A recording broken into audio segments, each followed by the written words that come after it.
Well, that was done perfectly with no scuff whatsoever. Hey, everybody. It's Tuesday, January the 30th, 1980X, and for about almost, I almost went live without my desktop audio enabled, which would have been incredible, at the least, because as you can see here, I'm doing an art stream for like the longest time in 9 million years, and those kind of require music. So, hello, Dark Gold. Hello, yes, you are first. Wow, first and on time, unlike me. Um, so yeah, there's some a bit of new paint I put up around the place here at twitch.tv/Chuchu online. Um, it's kind of funny how last stream I bitched and complained about how my affiliate thing hadn't gone through, and now it has. Now, now I have fallen under the horrid spell that is capitalism, and I am an affiliate on Twitch.tv. I mean, I hit the affiliate goal, I think 3 months into streaming, which was about, oh, I don't know, many 1980x's ago, about 2 years, if I want to humble brag a bit.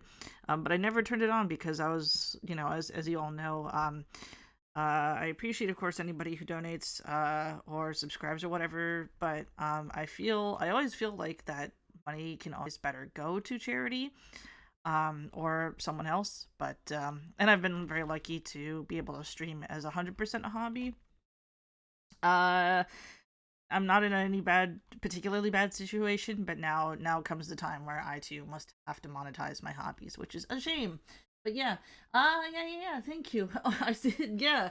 The redeems I think are mostly sound bites, and it's only now that when I went live that I remembered that I have some things that I could have like as redeem, like my little hamster buddy or my little succumbumbus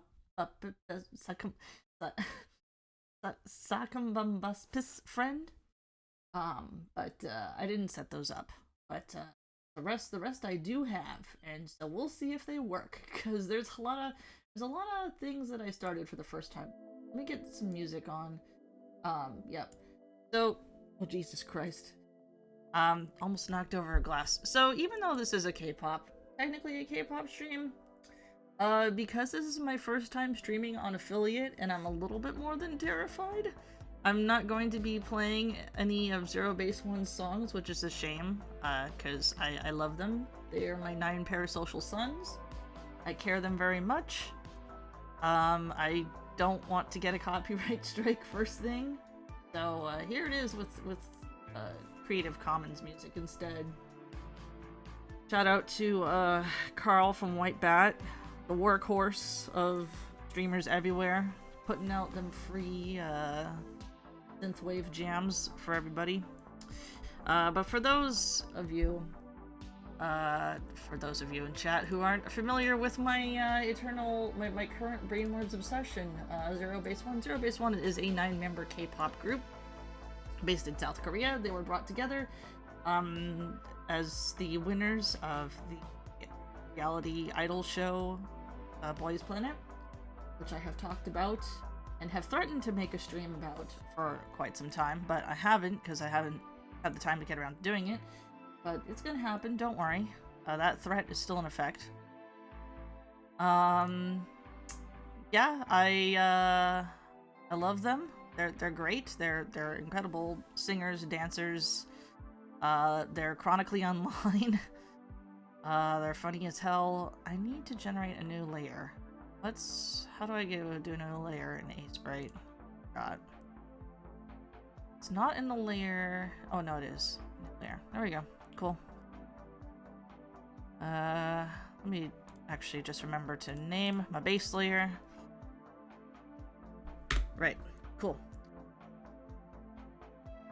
Yeah. Waiting to hear from a job I got an interview for to see if I got the job, or I finally picked up Honkai Star Rail. Ah! Well, best of luck to you, Dark Gold. It's a cold world out there. It's pretty rough out there for everyone. But I'm hoping for the best for you. And hell yeah, fictional husbandos. Yeah, Zerobaseone, I care them very much. they're not only good at what they do, they're endearing overall. One of them is an XBL actor, and the rest of them are just a bunch of delightful little little gay guys. I mean, you know, technically being popular South Korean idols, they can't disclose their sexuality, and it is really nobody's business, but how do I put this? They ship themselves willingly, openly. The group consists of an XBL actor, someone who, when he was on Boys Planet, when anti-fans tried to cancel him, all they could find is that he made fun of straight people and said he was a heterophobic person.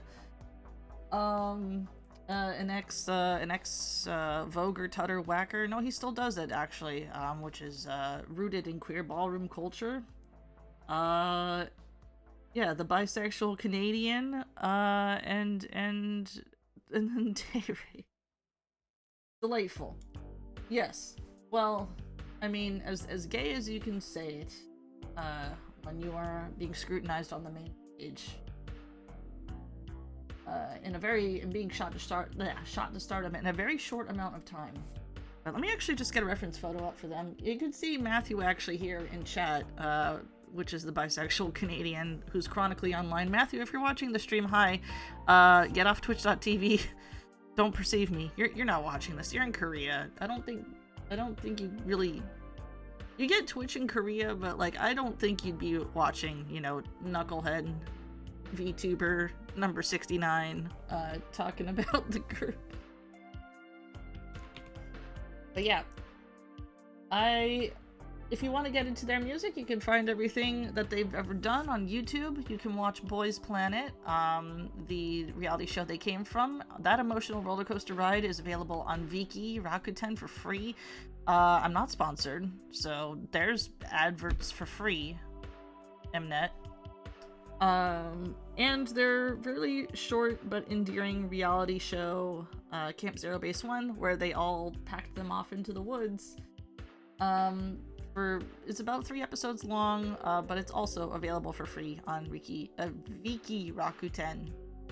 And they've done a lot of variety show work and stuff that you can find on YouTube. Their personal variety show, ZBTV, is delightfully unhinged. So I recommend that as well. And yeah, but I was supposed to be putting... Oh. Sorry everybody, I completely forgot how to stream. I've been streaming for like 2 years.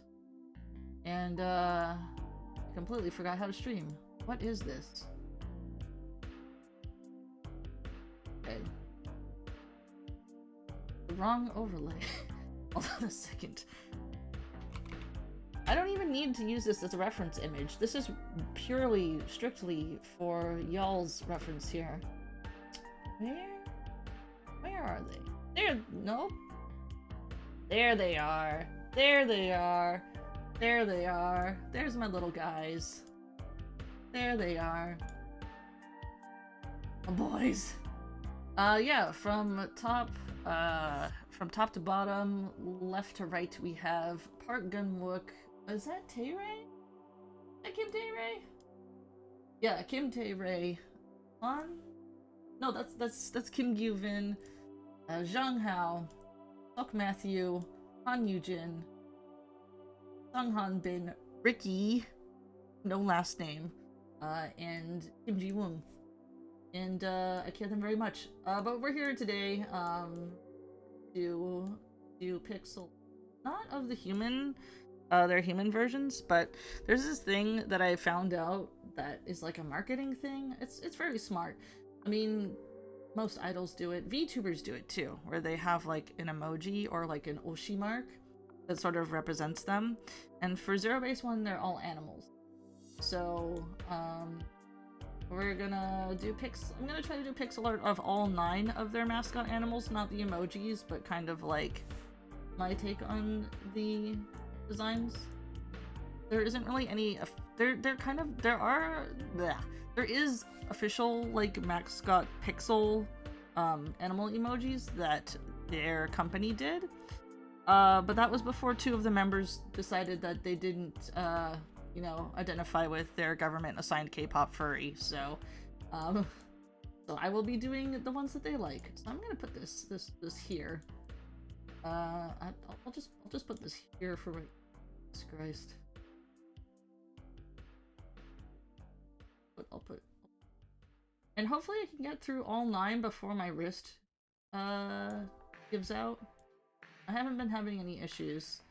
I've been very lucky to not have any issues considering how, like, my posture is. And I've drawn for, like, a long time. Doing the drawing thing for a long time. But, you know. Yeah. So who is who animal? Oh, the silver hair contest. Oh, hey, Pixie! Yo, let's go! Or the straight talk, because I have to...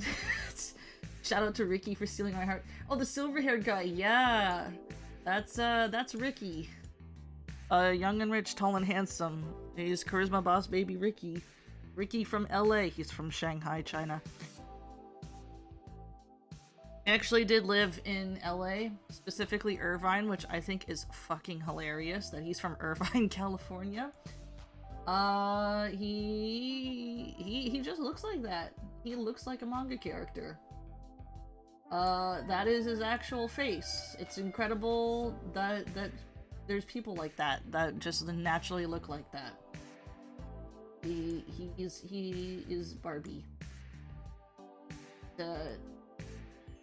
They kind of like he's kind of like marketed as like the cool dude, the cool sort of like prince character. I mean, like their gimmick is they're all princes. He's kind of marketed as like the cool cold one, but he's a little goofus. He's just a silly baby cat that likes eating sweets and strawberries and drinking milk tea and watching K-dramas. Richard Zerobaseone. He looks like a guy who wants to look anime, but he's so natural he didn't need plastic surgery.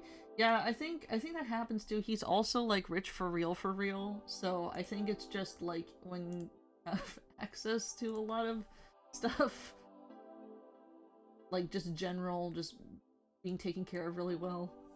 Oh, who is which animal? Oh, see, there's the difficulty. Okay. So Gunwook, let's just start from the top again to the bottom. So Gunwook, who's the sort of like the strong guy, the strong sexy dude. He's a giant baby. He's also a gigantic weeaboo who is teaching himself Japanese by memorizing episodes of Haikyuu. And what's upsetting is that it's working. I think his official animal is like a dog. It's either like a black dog or a husky, but he himself has also used like a pig and like a puppy before. But then when Matthew, who's the Canadian dude, and they kind of come as a duo unit, do not separate too. Matthew keeps calling him Teddy Bear, so now he's just switched over to like the bear icon. Looks tell him what he doesn't he have. I don't know. Apparently respect from the rest of the Korean K-pop industry. Zerobaseone has me. Here's me doing my psycho fucking K-pop fan being like, nobody cares about them but me. A lot of people care them. The industry doesn't care them so much because they're not from like the bigger companies. So even though they've like won every Rookie of the Year award and like consistently top charted and they're all like super nice fellas and stuff, they're just missing from every year of the list of debuted rookies who did new things. They like, it's kind of insane. They're like the first group ever to like sell 1 million copies with their debut album in like the first day, and then their second album they like sold another 1 million. Pure insanity. But I don't know, enough about that. we're moving down the list. So there's like, so Gunwook is like either a dog or a pig or a bear on whenever he just feels like it, but we're gonna go with bear. Because that's the one I've drawn the most. Tayrei is also somebody who has like a furry emotion, like crisis of emotions. Furry emotional crisis? Something like that? Furry crisis? Where he's like split between like, he's either like a puppy also or a duck. But then some of other fans like think that now I don't think it's entirely a gay joke when they picked Otter, because he's not that body type. But also, did someone say furry crisis? Oh, hello! Oh god, hello. I feel like I should have actually done the Zerobaseone PowerPoint presentation before I actually did this, because I'm just like, before I draw these foony little pixel animals, I have to explain their government-assigned K-pop furry lore, because this is a thing that all groups do. Hey! Oh, what's up, Ghost Story? Hello! But yeah, Tayrei is the duck. Our bisexual Canadian disaster Matthew is a fox. Zhang Hao is either a raccoon or a red panda again, because they can't make up their minds. Han Yujin is a baby rabbit. Sung Han Bin is a hamster. How about that? But sometimes he also has assigned himself as a cat. Because he also likes to make random cat noises. They're a group of weirdos, affectionately. Is a red panda just a weeb raccoon? It pretty much is. Ricky has consistently, like, always been the same. Everyone says that, oh, he's a cat. Because he is the most cat person to have ever existed. Like, the world moves way too fast for them. He'll just, like, slow blink at people. And at first, like, he picked the calico cat until a fan told him that, like, 99% of calico cats are female. And he's like, He's like, I'll pick the ragdoll cat instead. They're like, alright, cool. You're still very ginger, by the way, Monsieur Richard.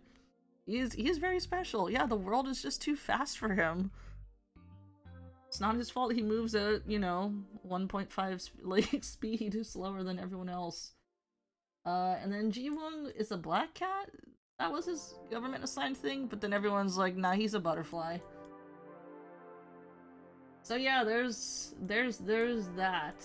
That's not even getting into the other emojis and crap that, like, their sub-fandoms have assigned them and shit. But, who cares? This is my stream. I'm doing what I want to do. Oh my god! Thank you, Ghost Mori, for the sub.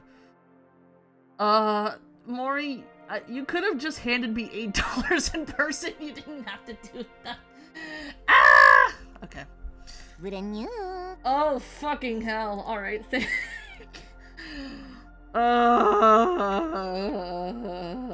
alright, shout out. Ghost Mori, BT. Thank you, Ghost Mori, for subscribing, and also all of the gifted subs. Jesus Christ. You can follow Ghost Mori at that link there. She's really awesome. She streams at, I feel like whenever you're streaming, it's like in the middle of the goddamn night. Yeah. Yeah, you might as well just hand me the beer money in person. It's fine. You didn't have to do this. Thank you. Thank you so much. Good lord. Yeah, she does a lot of cool stuff and plays a lot of really cool, interesting games. So definitely figure this out. Follow her. My last brain cells have been turning into mulch. I should start arting right now. So what I'm working in is Sprite. It's the program that I use for sprite work. This is the most recent updated version. There's usually two kinds of sprites that I do, which one is just like kind of like from scratch, where I just kind of layer everything on top of each other. And then the other one is is the cheating way, where I scan in line art that I've done and then pull it into pull it into CSP first to kind of thin down the line work, and then pull it in again to A-Sprite to turn it into pixel art from there. Chuchu brews, hell yeah. Speaking of like official brews, I recently, like everybody else, have been playing Like a Dragon Infinite Wealth, because that just came out yesterday, and a little bit earlier in Japan. Let's start with Gunwook, actually.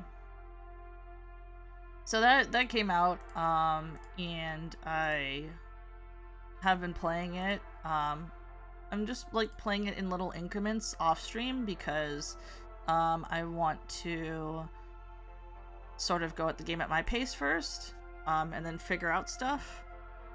Since it's a very story heavy based game, I kind of want to explore it as much as I can before possibly checking out speedrunning it or streaming it, because that's usually how I prefer to do those. So should I make him a black bear, or let's do like this color? I think I'm just gonna be loading up the palette first. Usually what I do is I just throw down like the big base colors first, and then I'm gonna turn down the music a little bit. I throw down the big base colors first, and then I tend to go like line work over it, because lazy. Sort of, kind of. Do you feel like the layer system in A-Sprite is similar to CSP Photoshop? Kinda. Yeah, it is. Yes, it is. You can move layers around and stuff like that. Let me just go ahead and show, for example. So this is going to be my line space right here. Or flats. And then I'm going to go ahead and throw just another layer on top. So, like, if you draw, for example, let's say here, if you draw, like, a shape and, like, close the lines, and if you go and take, like, you know, that, it'll, oh, no, it won't. Shit. That's a lie. It won't work like that in CSP. Like, you have to select everything. Or did it do that because it wasn't closed? Let me just see here. I might be stupid. I actually might be stupid. See, this is why I'm not good at doing any sort of entertaining art streams or educational art streams. Yeah, so let's see here. Polygonal. So if you want to, like,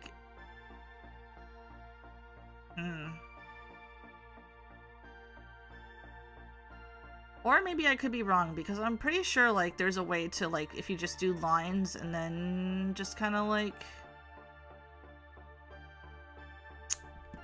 if you draw, like, a shape and, like, you're supposed to be able to fill it, but I could just be wrong. I could just be forgetting something. But it's also, like, one good thing about this program is that it has great ways to cheat at gradients. Like, if you want instant Bayer matrix dithering, you get it right away. So, like, here's an example. So, like, you can get the Bayer matrix. This is the paint can tool is essentially your cheat matrix tool. So you can get dithering that looks like, let's see here, let me scoot in. Like, you can get 8x8, you can get 4x4, you can get like 2x2 even. So you can get like pseudo effects, like how like a PC, like you can make stuff that looks like a PC 98 sort of dealy do, or just get you know, quick simple shading if you don't want to do dithering yourself, which nobody wants to do. Hey, it's Captain Hurricane! Yo! Oh my god, yeah, thank you once again, Ghost Mori. Oh my god. Thank you, Captain Hurricane. I'm stressing out. But yeah, it has similar stuff to CSP and Photoshop, but I think the best way to think of it is probably closer to MS Paint, really. I feel like it's kind of closer to MS Paint. Oh my god. Oh yeah. Oh yeah, I forgot all of the... That's what the emotes I put in. I literally just took all of my reactives from the Kamen Rider watch along thing and I just threw them there, so... Lol. Alright, let's start with Gunwick because it's actually been, like, more than 9 million years. I think since, like, I'm gonna make the line work for all of them be, like, a bright sort of blue, which is their fandom color, I'll just go with that for Gunwick. And then we're gonna make the brush size, like, 5, I think? No, 10, probably. Cool. So what I usually do is I just sketch out the body first and then go from there. And since these are all, like, gonna be mascot-y characters, that means I don't really have to worry too much about anatomy or whatever. Yeah! Alright. So usually what I do is I just kind of, like, mark out the shapes. Oh god. This might actually, since I did this on, like a 800 by 800, this actually might be bigger than what I wanted. But we'll see. Just gonna do that. We're gonna just do, kind of map out that.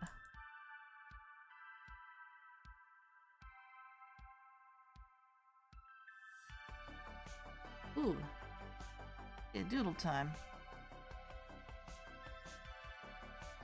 I'll have him standing, I think. And then kind of give him, like, sort of the shape like it's a teddy bear.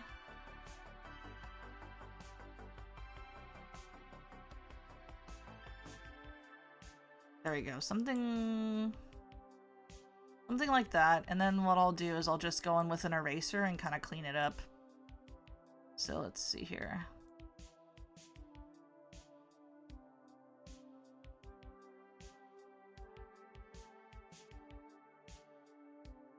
There we go. Oh my god, yeah, I forgot. Today is hourly comic book day. Folks, if you're here in chat, this is me giving you a free hall pass to get out of hourly comic book day. You're free. You don't have to do it. It's totally fine. For those of you in chat who aren't aware of what hourly cuck book day, Jesus Christ, hourly comic book day or hourly comic day and 24-hour comic day, I think everyone kind of has just decided that they do it whenever, but I feel like 24-hour comics day has consistently been like around October or something. I feel like it has. And then 24-hour comic day, I feel is just like, I see it happen like every other month. Like nobody can agree what day it's supposed to be on.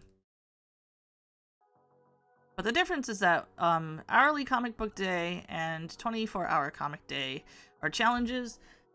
I believe they were originally started by the great Scott McCloud, not from Star Fox. That is the author and artist of Understanding Comics, which is still a very, very, very useful tome. I highly recommend it to those who enjoy drawing and to those who just enjoy reading. It's formulative. It's a great textbook.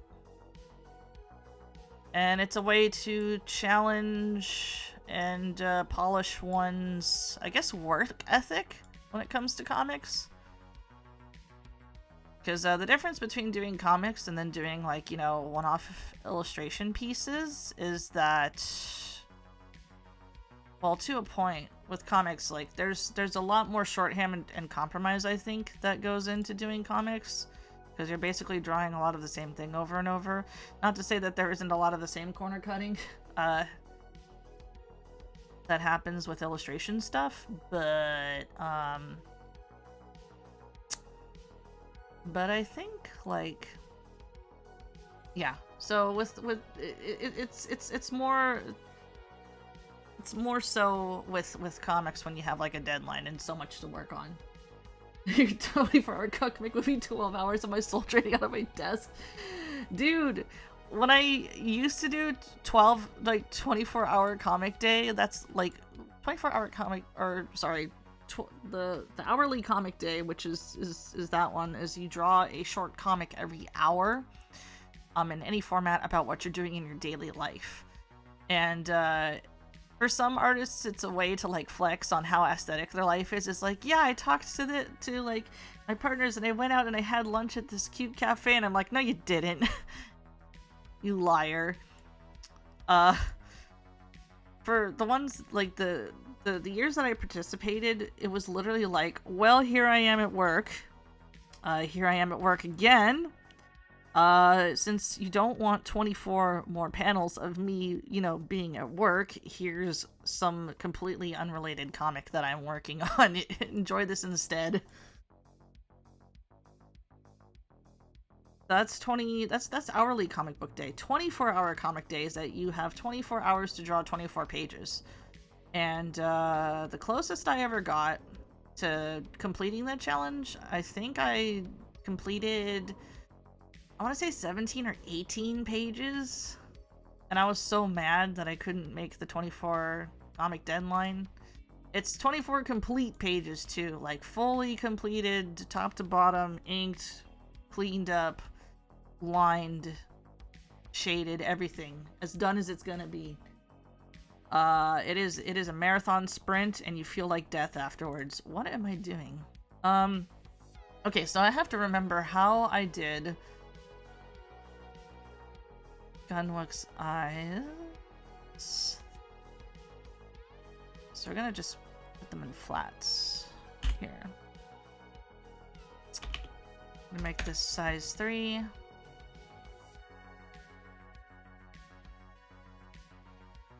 There we go.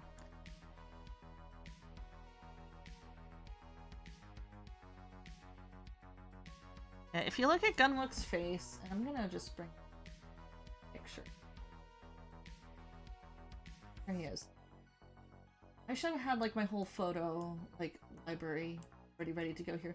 But Gunwook, he kind of has like, he genuinely does, he's the other member of the group that also looks like an anime character. Because he has these really thick eyebrows that are always pointed downwards. And like really like round black sparkling eyes. And it kind of looks like a shonen protagonist character. As opposed to, you know, Ricky's Manhwa BL character here. So he's actually really fun to draw as a cartoon. And he himself kind of has like a little caricature that he draws in his signature. It's really cute. Where he turns his signature into like this sort of round ball mascot character, this piggy puppy thing. And he always gives it like different anime eyes because he's a big freaking weeaboo. Yeah. Bro, I used to think that tweet is like, I wish I had a Cody because he has a studio I live and work in a dungeon from.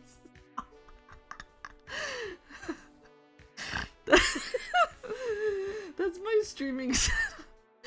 People are like, here's my streaming setup. I have this pinku keyboard and my kawaii little flask where I drink my Wado. And here's like, you know, my 3 pink monitors and my angel wings, this and that, and freaking all of the light up keyboards, and my cat sleeps here, and I'm like, awesome! You're over at Change Your Base, I'm in the rock quarry, and I'm looking directly at a nightmare mess of cables that's on the floor where I'm sitting.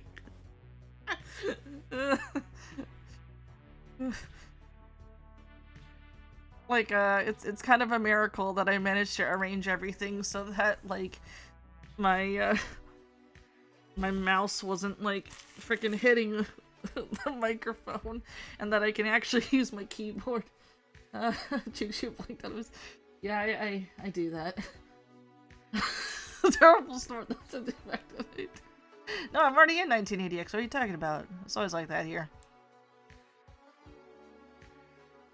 But yeah, it's always incredible when somebody's like, "This is my streaming setup," and I'm like, "That is not your streaming setup, girl." All right. Here. Something like that.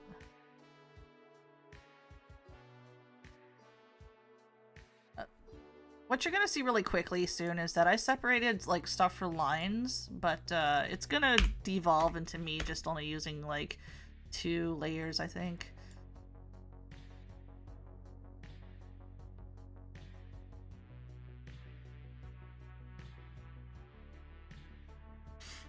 Wait a minute. He kind of has like, there's this thing that he does with his mouth where it's kind of like, no, that's actually the Matthew one, so it's a little bit harder to do here, so we'll just do this.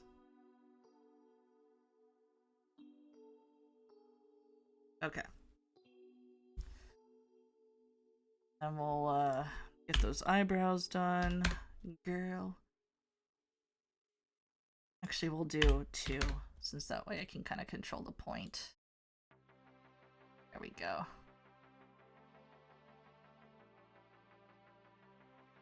And he has these kind of like curved, thick ass eyebrows, and if Wake One ever shaves them, they're gonna go to hell. I personally will show up at the company and throw myself in front of their stylist. Like, somebody in front of like a bullet. That goes for Ricky's long hair too. Like if Wake One stylists cut Ricky's hair, it's over. Not just me, but I fear there's going to be an international incident with the fan base. You can't see it in this picture, but Ricky is growing out his hair so that he has a little ponytail now, and everybody is just like, yes, yes, yes.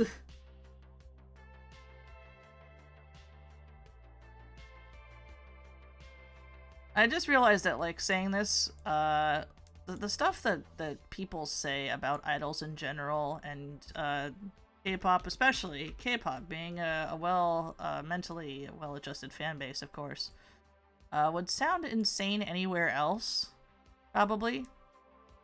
You know, about, you know, the importance of hair color and styling and whatnot. Like, it's a life or death situation that you do not dye this K-pop boy's hair any other color other than pink or something, you know? Kind of wild, I think. And then I remember that the War Thunder forums exists, where, like, you know, their version of drama is somebody leaks or classified military documents just to own their fellow fans, and I'm just like, nah, you know what? I think K-pop fans are less whack. Oh hey, thank you so much for the follow, Prowler. Yeah. The UN has a special council monitoring Ricky's hair length. Yo, I heard about that. Fellas, it has been 0 days since classified military documents were leaked in the War Thunder forums. What is it this time? I just think that it's not, like, what's funny about that is that it's not the first time, and it hasn't happened. It's not the first time. It's not the second time. I think this is the 4th time that military documents have been leaked into the War Thunder forums. It was the Eurofighter. Let's fucking go. War Thunder mention. Oh my god. See, this is why military otaku, I will always, like, those guys are great. I don't know if I will go so far as to say that I would trust them, but they're fucking amazing. Incredible. Alright, so we're gonna give Gunwookie here his sparkly anime eyes. And I probably shouldn't be doing details like this too early, but this is my stream. I just think that, like, you know, being being a community manager on the War Thunder forums, you have to be like, it must be like the most thankless job in the world. Deep into the double digits now, really? Oh, let's go. We broke 10. So yeah, every single time like I see like some Doom posting for Zerobaseone, because Zerobaseone is unfortunately a temporary group, which is insanity, because they themselves have been like, yeah, we don't want to break up. We love each other. It's pretty obvious that the center and the leader are dating. And they are incredible together. Their contract only lasts for Zerobaseone's contract only lasts for like 2.5 years. So of course that means there's like a lot of sub-fandom infighting and your usual drama and stuff like that. But whenever I see Doom posting about it, I just kind of think to myself, guys, listen, we're not War Thunder forums. Nobody has leaked military documents, yet. I'm guilty of being a forum. 1 base 2 coming soon. Oh, let's go. I think the classified document leaks are a good reason to not trust them. Yeah. I think the shine I put in his eyes is a little bit too big here. Yeah, that's a little bit too much.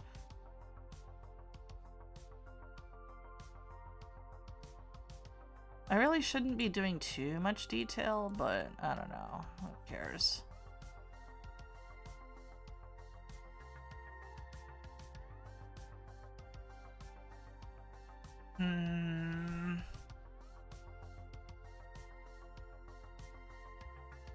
I don't know about this.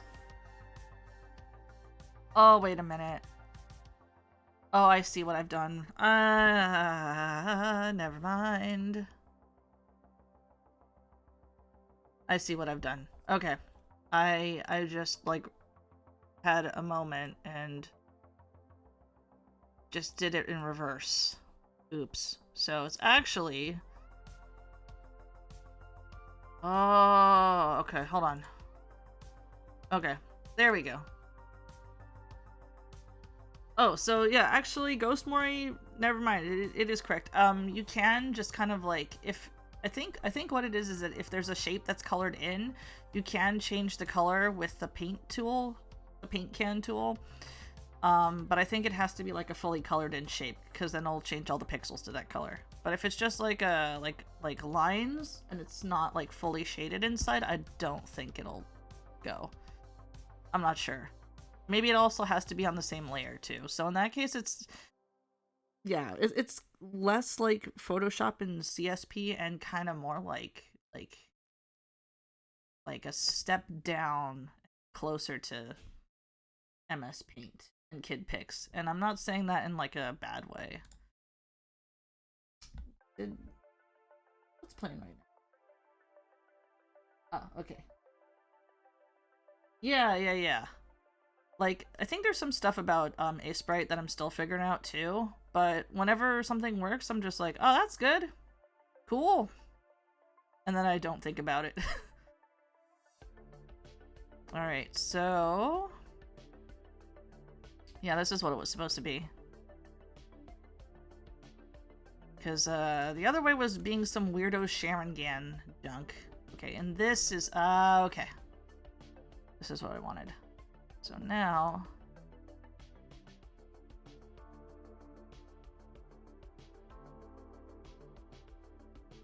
I guess the trick is not to shave too much of this. So it looks... okay, it's a little crooked, but whatever. Alright. So we're just gonna hit this up here. Zerobaseone is having their Japan promotions pretty soon. They're going to be promoting over in Japan in March. They're also going to be doing a concert like real soon in LA, and I nearly had a moment of insanity to think about going to both of those before I was just like, Chuchu, what are you doing? They're eventually going to probably come to Rock Quarry, possibly, maybe. But then for a while, like, I had completely, like, lost all control of my senses and was like, what if I just go to Japan to, like, go to their Japan concerts? Because there's going to be, like, 3 of them. And Japan always gets, like, the best merch for everything. Just that slight bit of insanity. And then I was just like, oh, no, no. That's not doable. But, yeah. It's, kind of terrible, the grip that these lads have had on me. But, you'd understand, too. Okay. So now...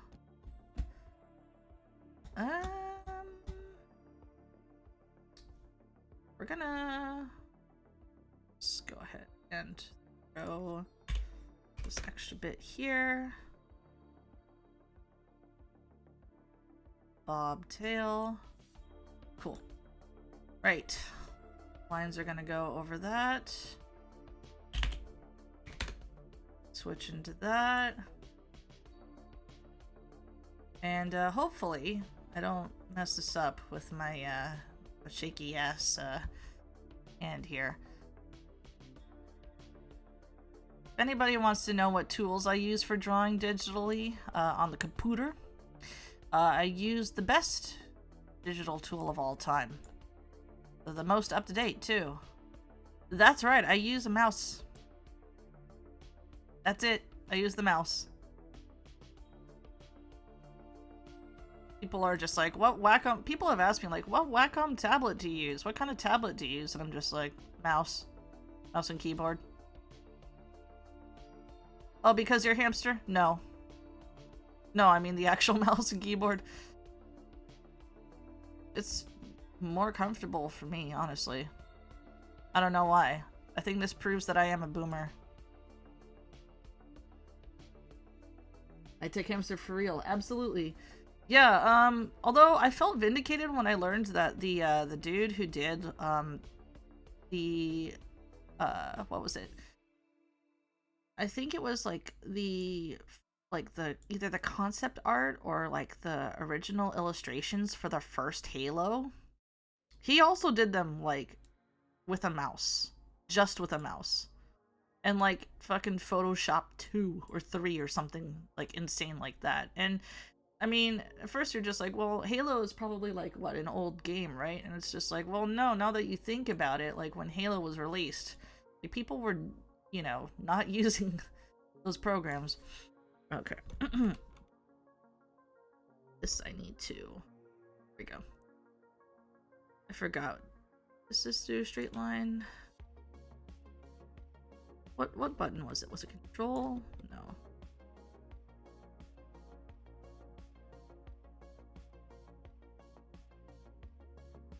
I know there's one where you, like, if you hold down... Ah! Okay, so with A-Sprite, if you hold down Shift... I think it gives you sort of a straight line for the most part. For the most part.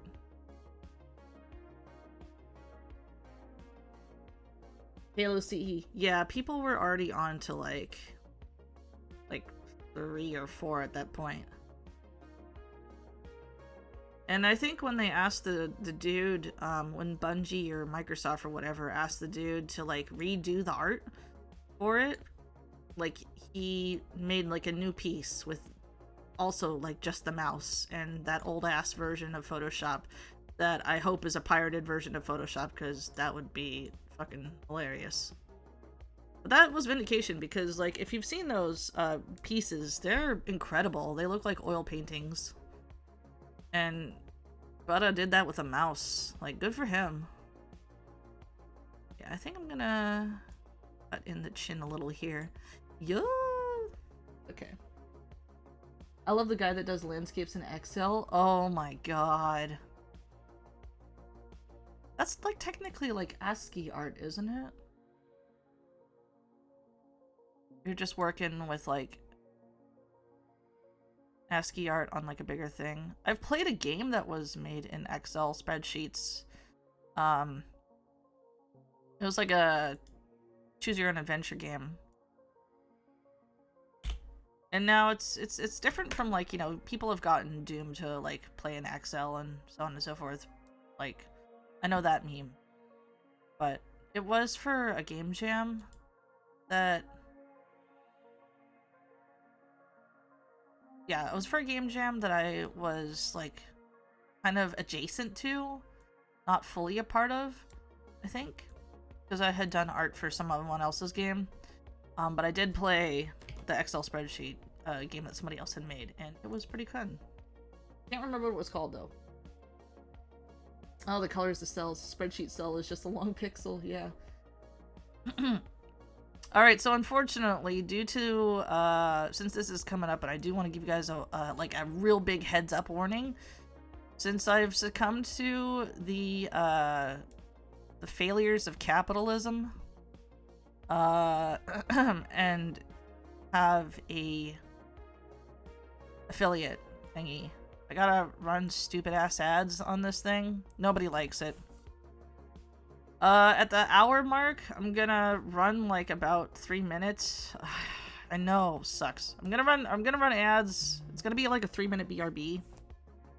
So y'all guys won't have to deal with it. And if you have ad block origin, not sponsored, you don't have to deal with this anyway. So, yeah. This is my first time dealing with it, so please bear with me, and if something fucks up, please let me know, because I want there to be as little ads as possible, which means unfortunately we'll have to have all of them in one big thing. The things I do for fucking money. Anyway. So his little hand's gonna be on his hips here, so we're gonna this. No, that looks weird. So kinda like, there we go. Something like that. Because tail is right here. It's gonna go like this. Cool.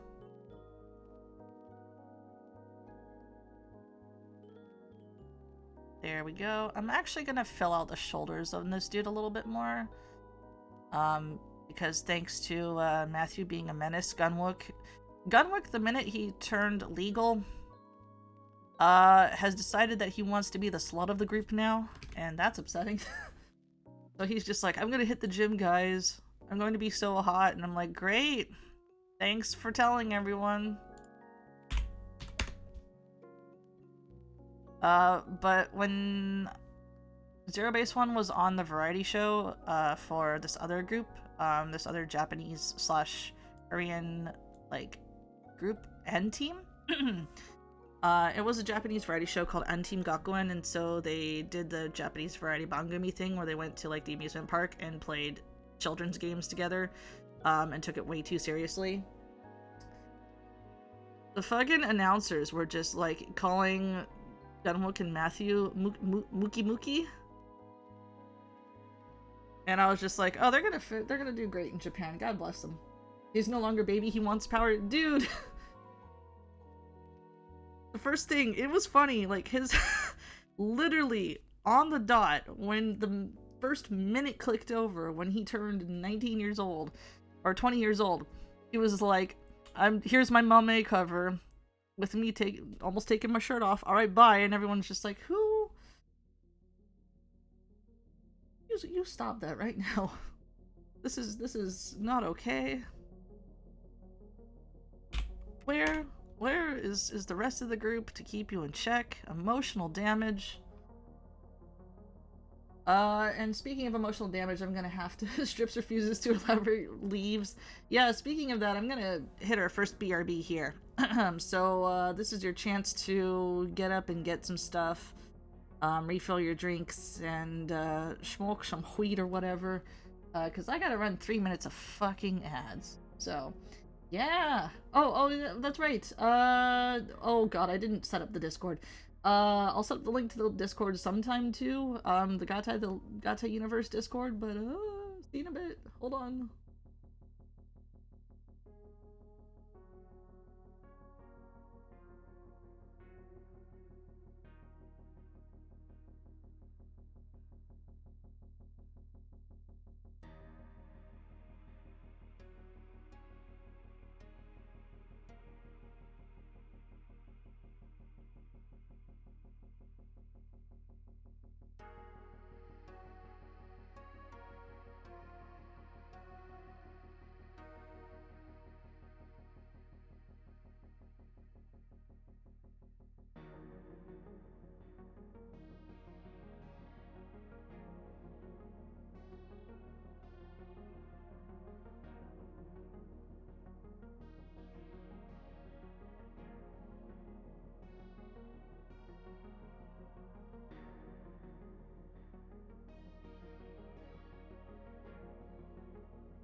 And we're back.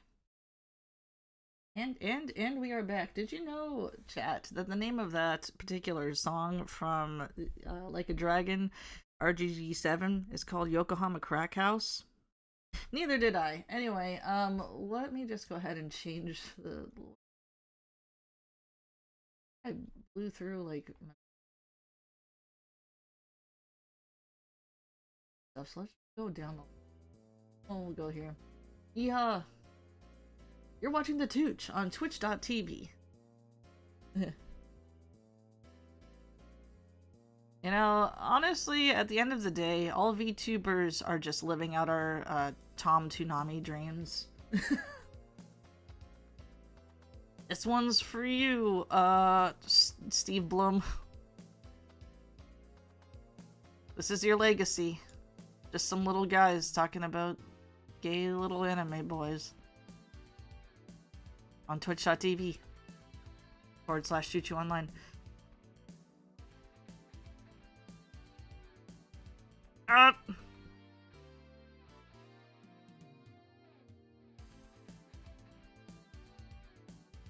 Maybe it wasn't the shift button where it's like you draw a straight line. I don't know which one it is. We'll find out. Best match! Oh my god! First affiliate stream I have caught. Have some bits, Ham. Oh my god, Scarlock, thank you so much for the bit.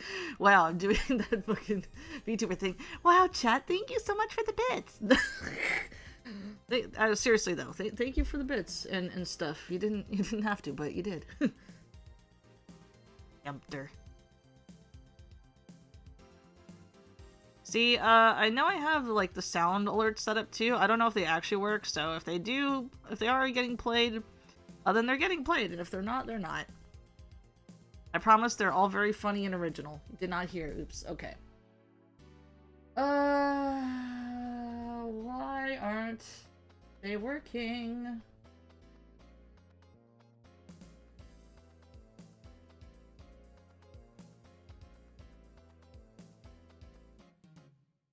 Have them open.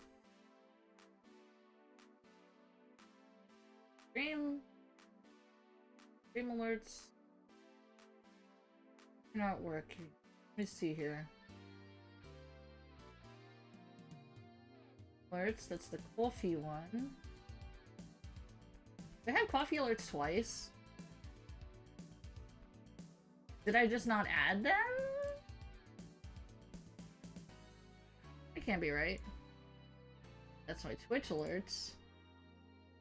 Did I fucking just not do that? Like a smart person? Incredible. Sorry everybody, hold on.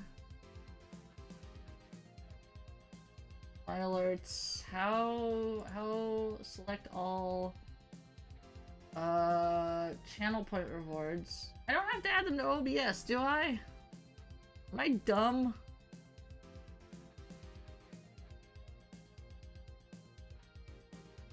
Am I stupid?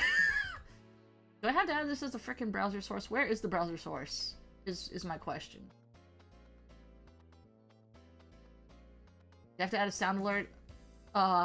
Okay. I'm just gonna have to live chat, live on stream. We're gonna be working this out together. So let's see here. Have the channel points. Where the frick is the browser source? Hello?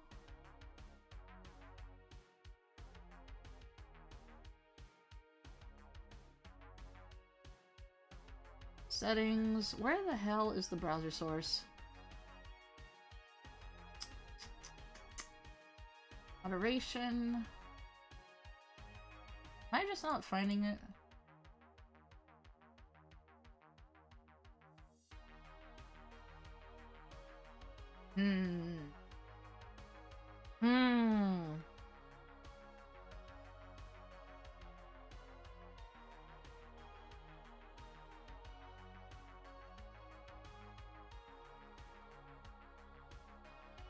Edit alert. Where the frick is the browser source? Do I just like take the URL of it, the dashboard? That can't be right, right? Oh, mamma mia.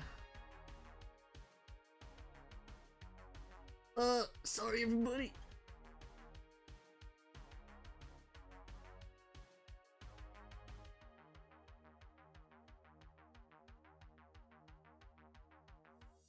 Oh, implement the browser source. Drag and drop this button. Oh, huh? Copy and paste method. Creating a browser web page and copy the URL instead.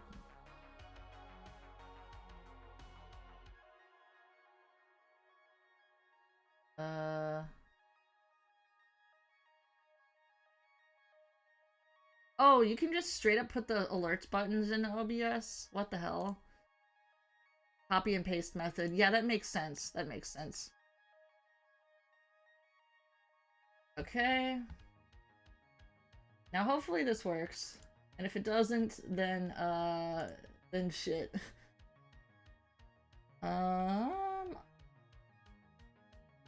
Browser source.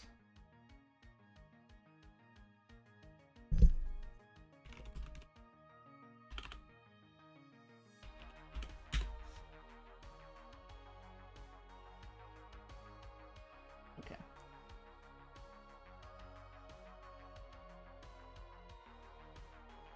Alright, hopefully that works. And if it doesn't, then I don't know.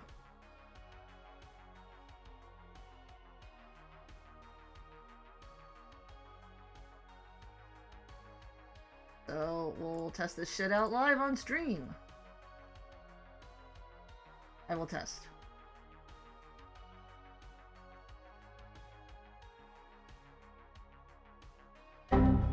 Yep, there we go. Alright.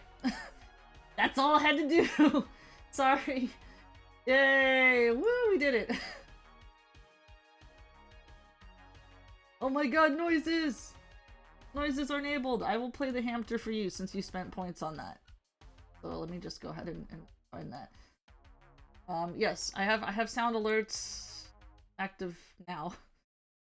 Full Lamau even. This will probably be a good idea. Is this the hamster one? Let's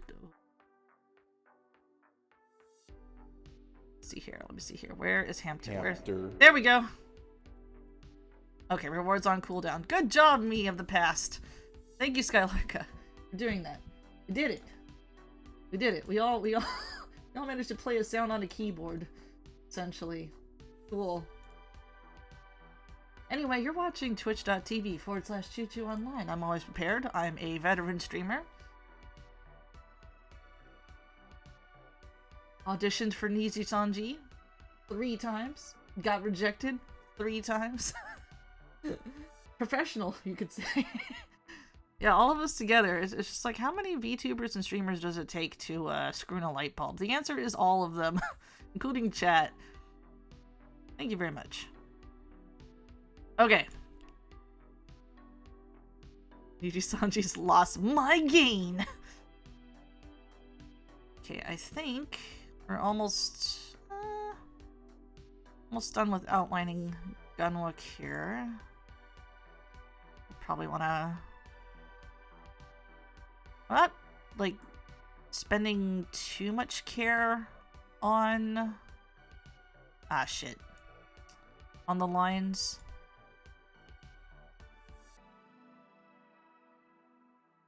Because since I'm already like drawing with a 1 pixel brush,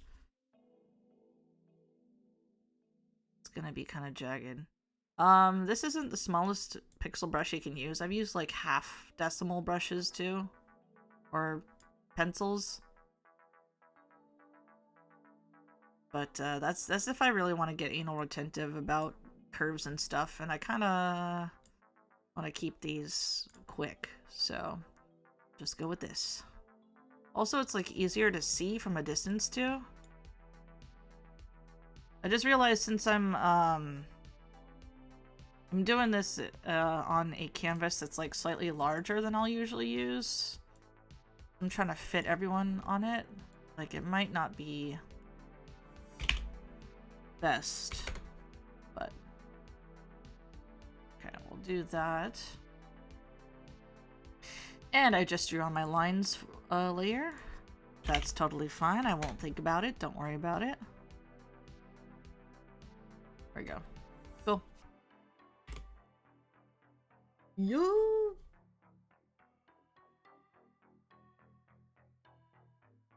Yeah, what I think I did is I think I put my coffee alerts like twice for some reason. Oh no, I didn't. Never mind.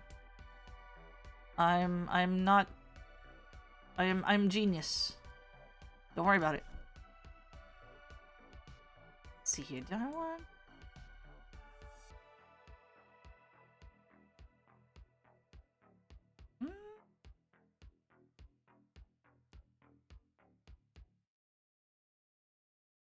Or do we want this? Yeah.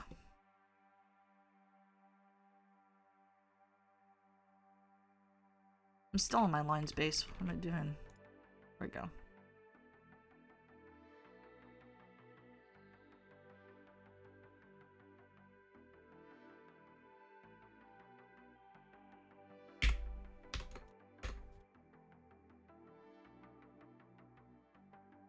Okay.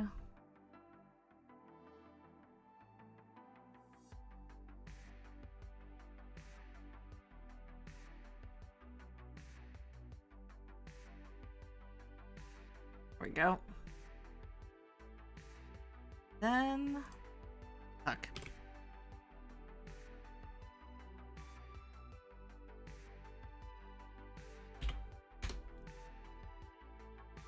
Actually, it should be fine. I just realized since there's like the lines on top of it.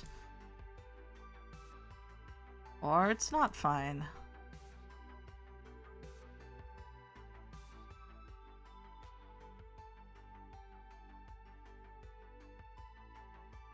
Okay, we'll just clean that like this.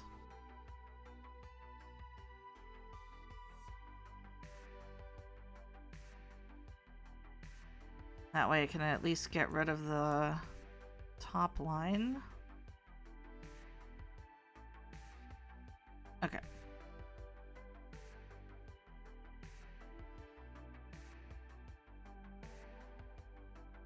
Cool.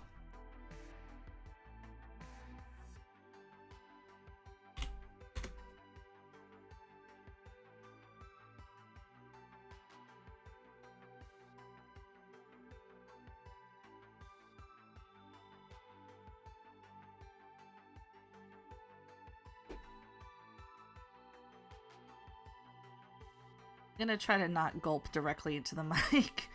I have like my thing of water just like directly behind me, so I kind of have to twist around oddly. In this big ol' hamster nest here.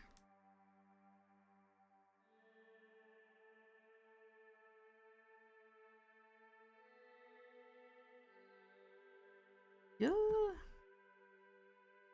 Cool. Now I'm gonna actually throw another layer on top of this because this is going to be the gradient. This is how I cheat at shading, chat. So I have the base color of fur here, and there's two ways to do it. You can either like sort of decide where you're gonna drag the matrix. If you're gonna go like from, I think depending on where if you decide to go from top to bottom or bottom to top, you would be selecting the color that's like lightest or darkest that you're gonna use.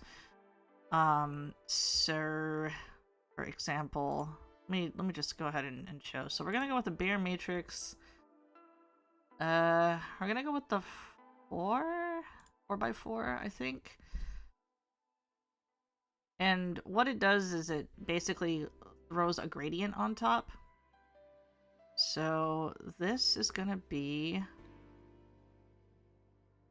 yep. So you have two colors that you can pick, and I'm not really showing this here. Let me move, see what's going on here. So with the gradient tool, like it gives you two colors, and the first one that you would pick would be the base color that's already been filled in on the flats, and then the other one is going to be the color that you want that's going to be either darker or lighter depending on which way you're dragging it from. At least that's how I do it. I'm saying this like I'm doing a tutorial, and I'm no professional. I just fly by the seat of my pants when I do these things. Wow. I turn away from the mic to drink. Yeah. Alright, thank you for stopping by, Captain Hurricane, and thanks for the assistance. Have a great rest of your night. So something I have to do is I have to like also write down the hex color for everything, because this program, I don't know, but like for some reason it'll only show the index color on the foreground and not the hex color. There's probably like some sort of switch or something that I'm not flipping to, you know, have it display the hex color for everything. But because I'm dumb, I never turned that on. So writing down the hex color for everything it is. 262535. That's going to be the base gray color that we want. Actually, I'm gonna copy that. I'm gonna throw that under here.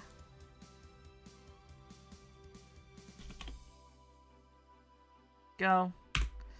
Alright, and now here. I'm just gonna do this for right now. Because, hold on, I'm gonna do this for now because I'm gonna just test and see how this goes. Oh, Jesus. Alright. Now I remember. Unfortunately, let's see here. Magical lasso, magic wand.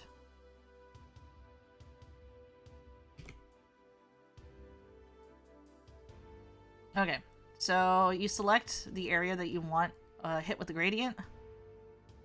And then you go from there. There is a magic wand tool, but I usually prefer doing the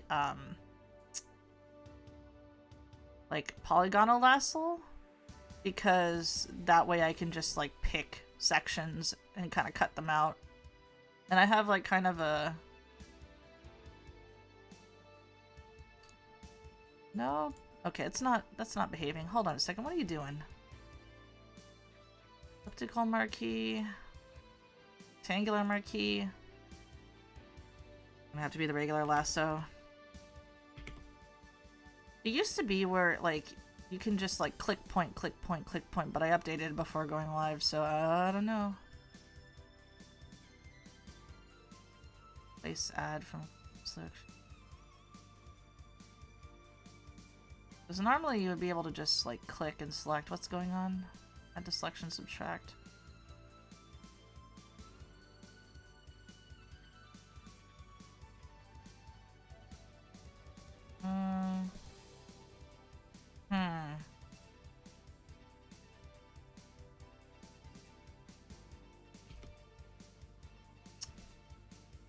Not quite doing what I was hoping was.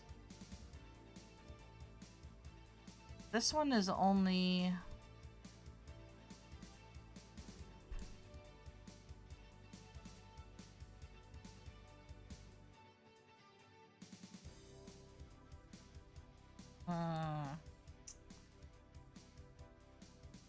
because it used to be that the polygonal lasso tool used to select kind of how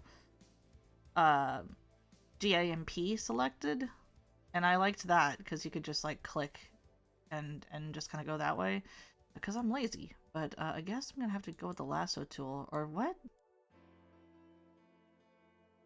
Or not. What the fuck is going on?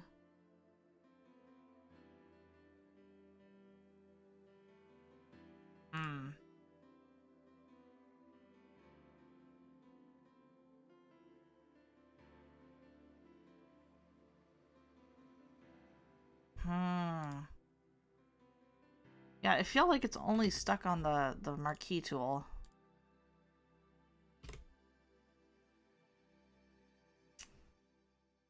Maybe I'm dumb. Love an update that changes the functionality for no reason. Yeah, like I don't understand. Why is it going like this?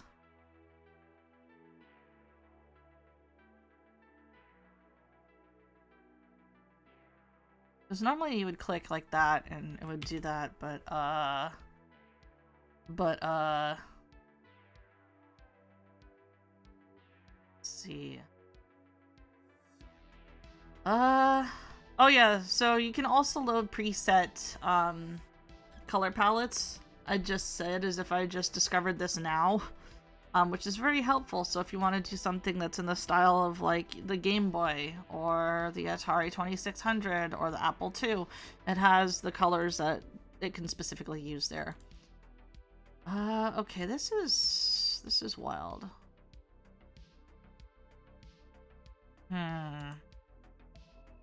What is this? Rotation pivot.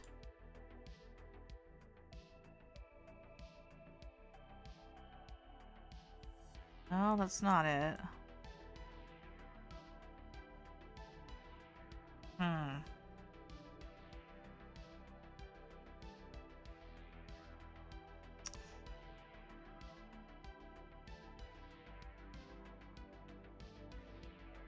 Play pivot by default. Select, inverse, modify.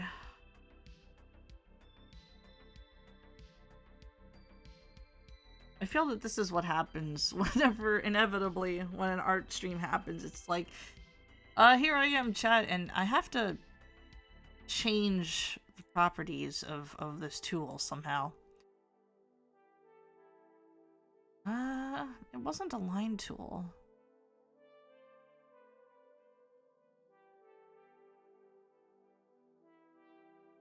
Okay, fuck it, we ball. We're gonna have to just do this, like, cautiously.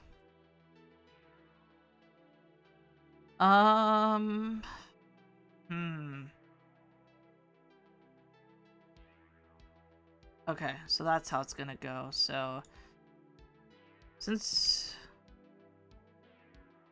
we are gonna go with a darker color, so something like that. Oh, ick. I don't think I like that.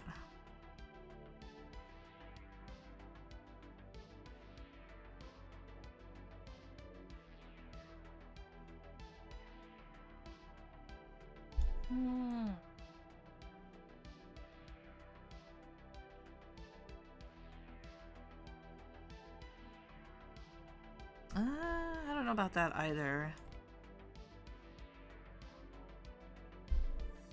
Alright, so let me just make it so that this is the lighter color and then the one on the bottom is the darker color. So it might be black again.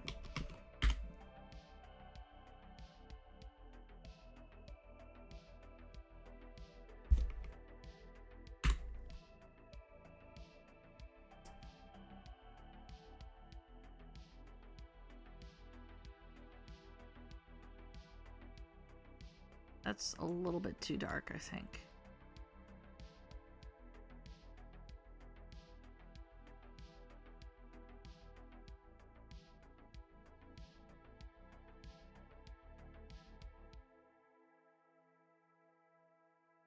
Okay. Kinda. I'm not sure if I'm digging it, but it is something.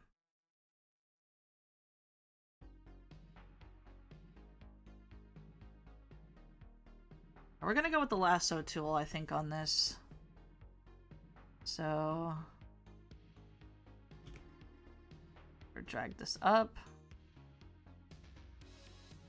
And this is how you do quick and dirty shading with dithering. And then you just get in there and just clean up, oh shit. Clean up whatever you don't want.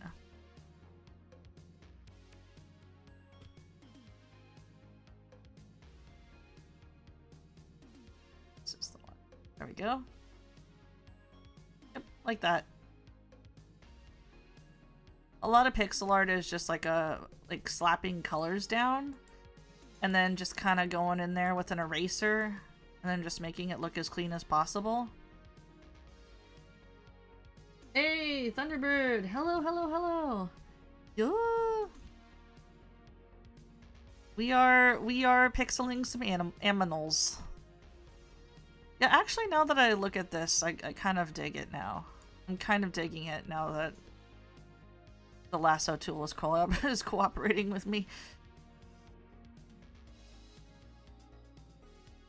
It's not the greatest, but you know.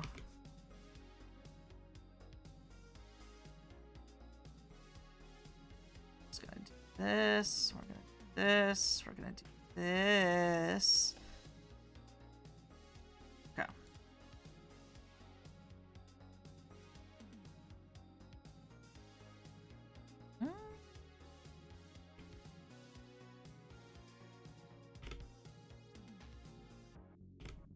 Has to be from here. There we go.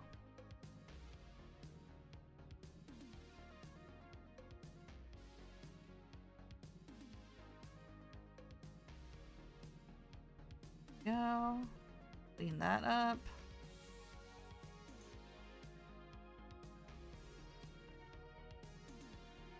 Neat. And then, since this selected weird, we're just gonna do this.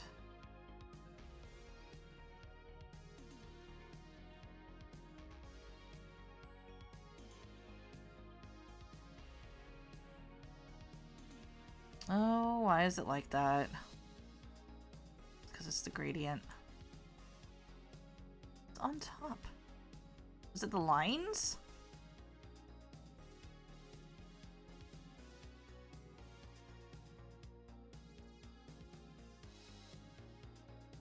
Yep. Okay. Cool. Cool.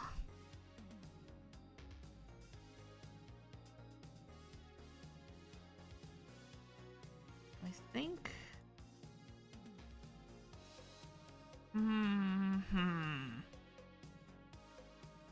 I don't want to touch the face too much.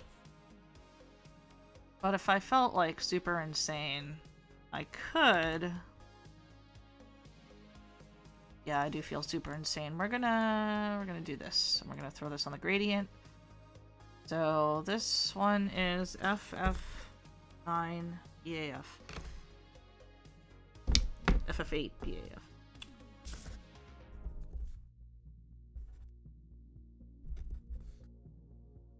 Cool. And the bottom one is going to be...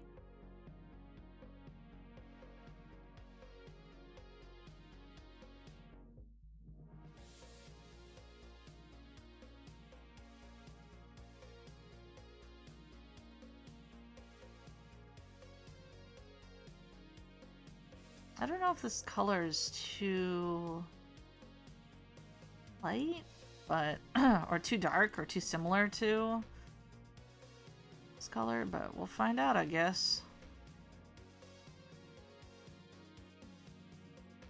Okay. Oh god. Wait a minute. No, wait, it works.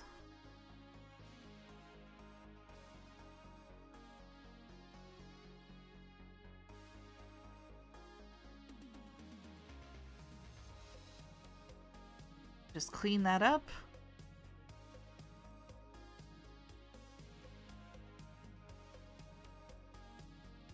There, he's got some little definition in his little earsies.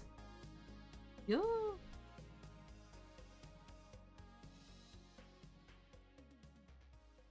So let's see here.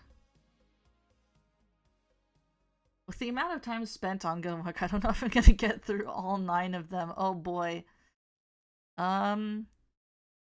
We'll do Matthew next, because he's been the most consistent with his fucking government-assigned K-pop furry branding. And it's the easiest one for me to draw, because it's the one I've drawn the most. So...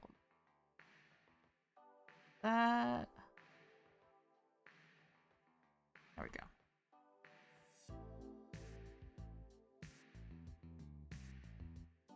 Cool.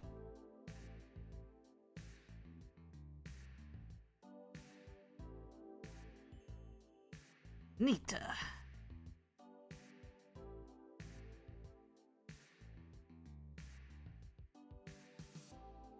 Do I give him like a button, like for a belly button or not? Maybe. I don't. I think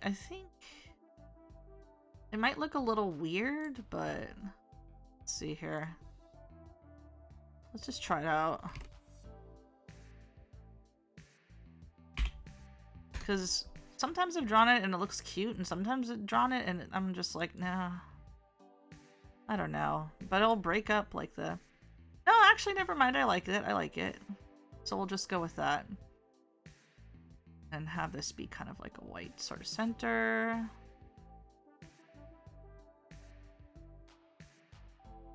Then... holes...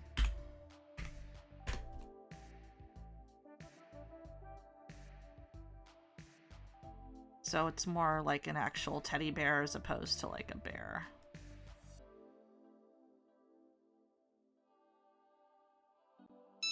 Oh my god. Who the fuck? Oh, Mokoi! Hey, Mokoi! What's up? Thank you so much for the raid. Mokoi F. Lord F. Thank you so much for the raid. Yes, I also keep forgetting that I updated all of my alerts, essentially.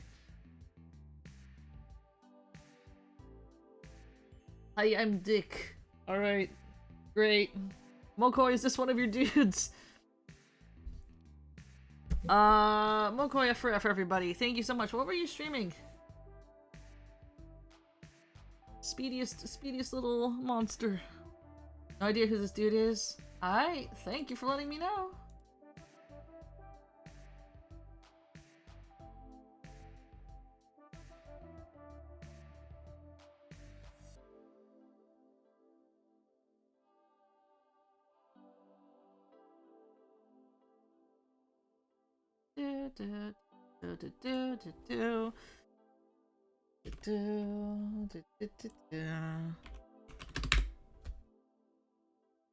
Neat. Anyway, moving on. Cool. So that I could add a little bit more definition. No, don't, Chuchu. There's no need to. There's absolutely no need to. Why would you ever do that? Or I could.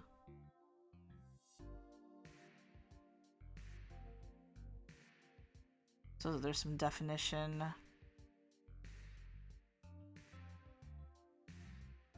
Yeah, this is the real anal retentive shit.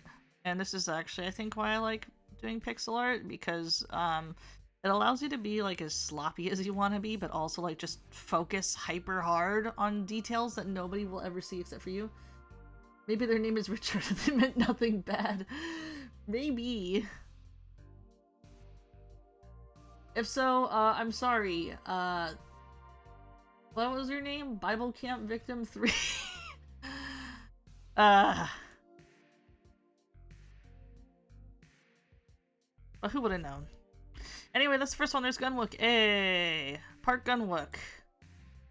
Who's the all-rounder, and his official K-pop government-assigned furry emoji is a gray dog, I think.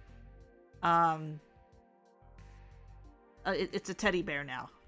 Because Matthew Zerobaseone, who's the next feller I'm gonna draw, decided it was so. And so Gunwook was like, well, you said it, guess that's what I am now.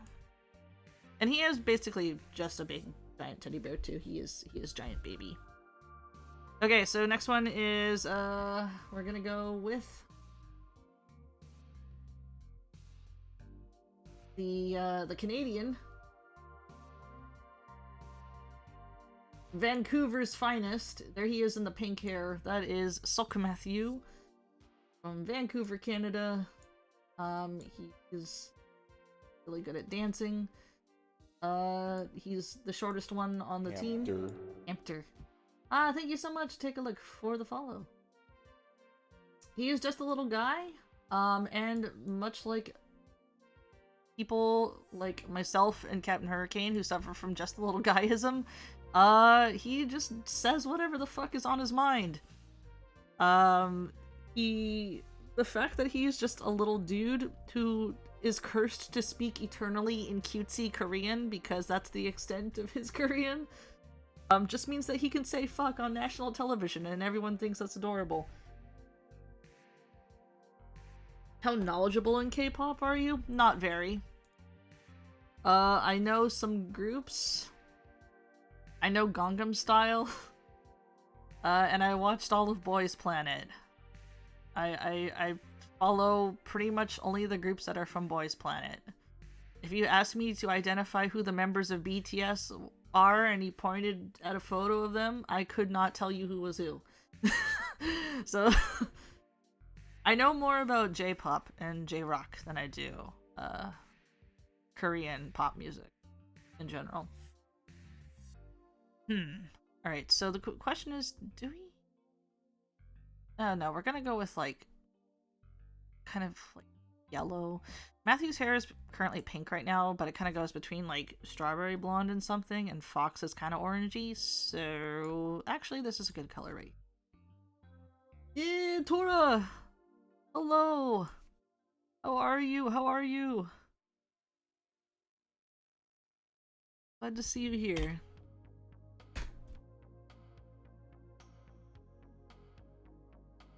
Alright, so Mashu. Oh yeah, Matthew is also, like, the buffest member of the group, upsettingly. He's super ripped.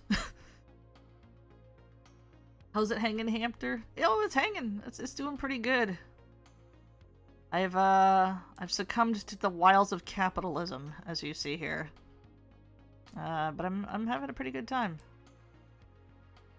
Also, I learned how sound alerts work, actually. Let's see here. Matthew actually has drawn his own mascot character a couple of times. It kind of looks like Pikachu.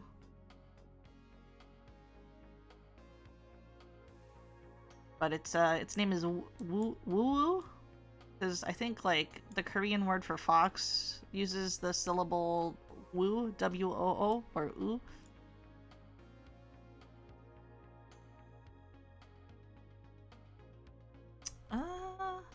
I don't know. I don't want to make them all the same, like they're on the same field.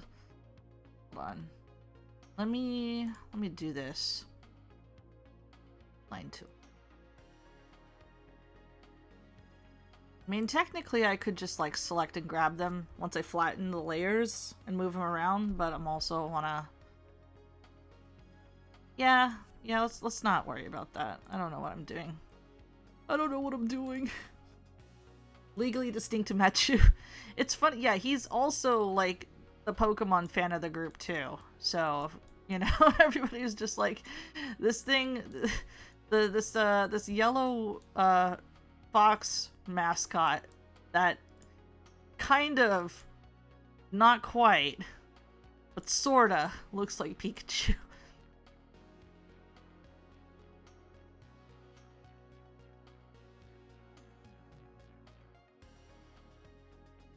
Also, he has like the pop, like he has the IRL Pop Team Epic smile face.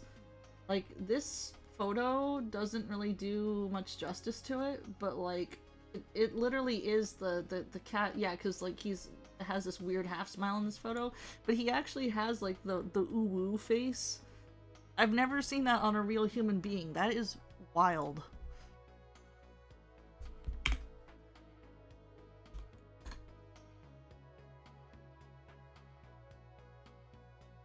But yeah, this is the one that the fans also say is the bisexual Canadian, because he's flirted the most with more than one of his band members. So, it's not really... I'm gonna just do kind of like this, so kind of like a Fennec.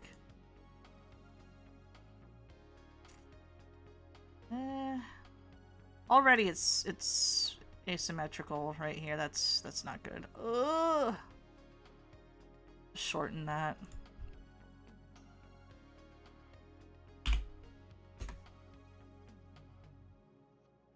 Something.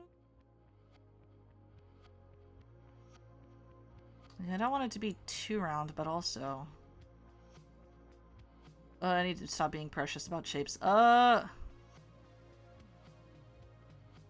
This is slightly different from the way that he does the mascot thing, because like I think he just kind of has like a sort of a round thing when he draws it, but I like to put two little tufts of hair at the top right here, because I think it just breaks up the shapes, and also because I like doing it.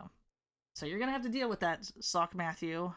You will never watch my streams, although he is the most chronically online.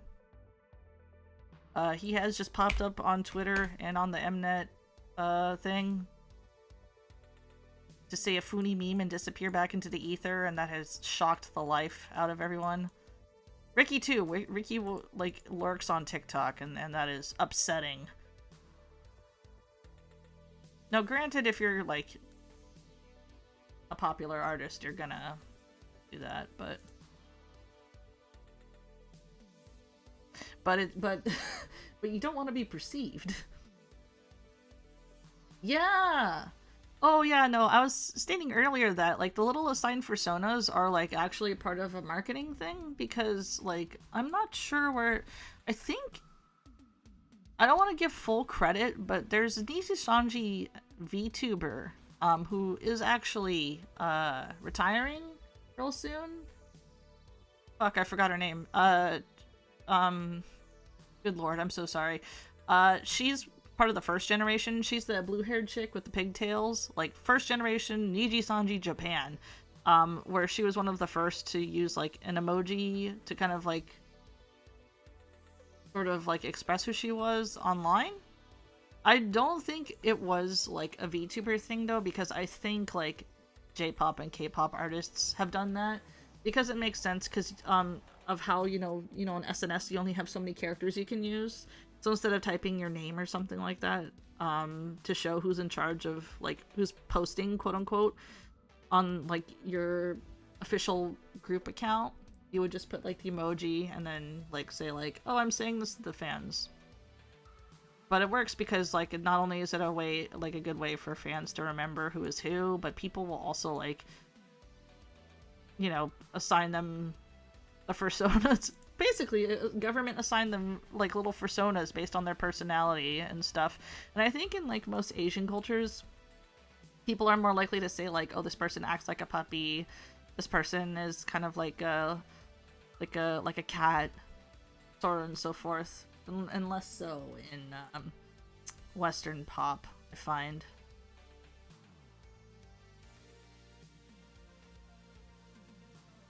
Actually, why am I doing this with the 1 pixel brush?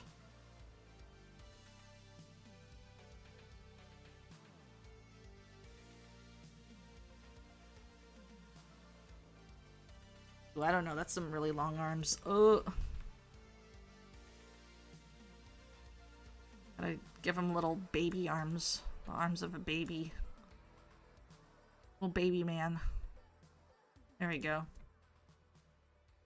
Oh yeah, Yuki Chihiro. Yeah. She's actually retiring very soon from Nijisanji, and streaming, I think, too, as a VTuber. She's put in a lot of the work. Props to her. But I think she's moving on to other stuff. That's the extent of my corpo knowledge too. Is just like really old first and second gen Nijisanji JP, and like the original Nijisanji EN when it used to be like the Indian branch. And they were part-time streamers too, and shoutouts to ID rules too. But this is not about that. This is about K-pop lads. Okay,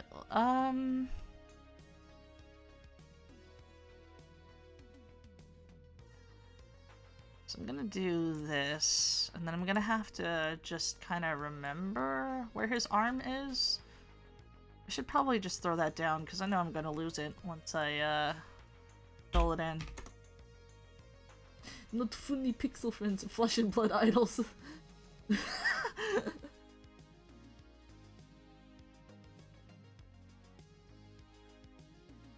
God, it's always so interesting, because on my non-VTuber account, like seeing people talking about VTubers as if they're idols. I mean, they are. Some of them are, but as if it's like the idol industry. And I'm just like, girl, just stream with us.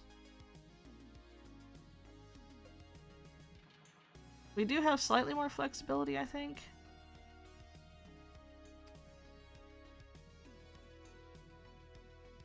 But anyway, getting on back on topic to Zerobaseone. Yeah, Matthew. Matthew is the one who has said fuck the most on Korean national television.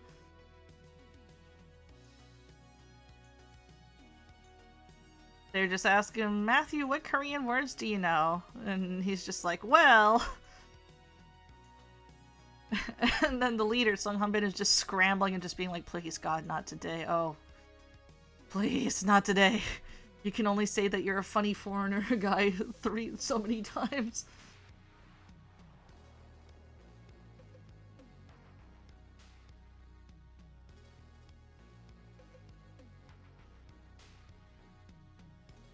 But he's also part of the weeb crew with Gunwook. He has a Howl's Moving Castle tattoo. What a fucking weeb. Why am I doing lines?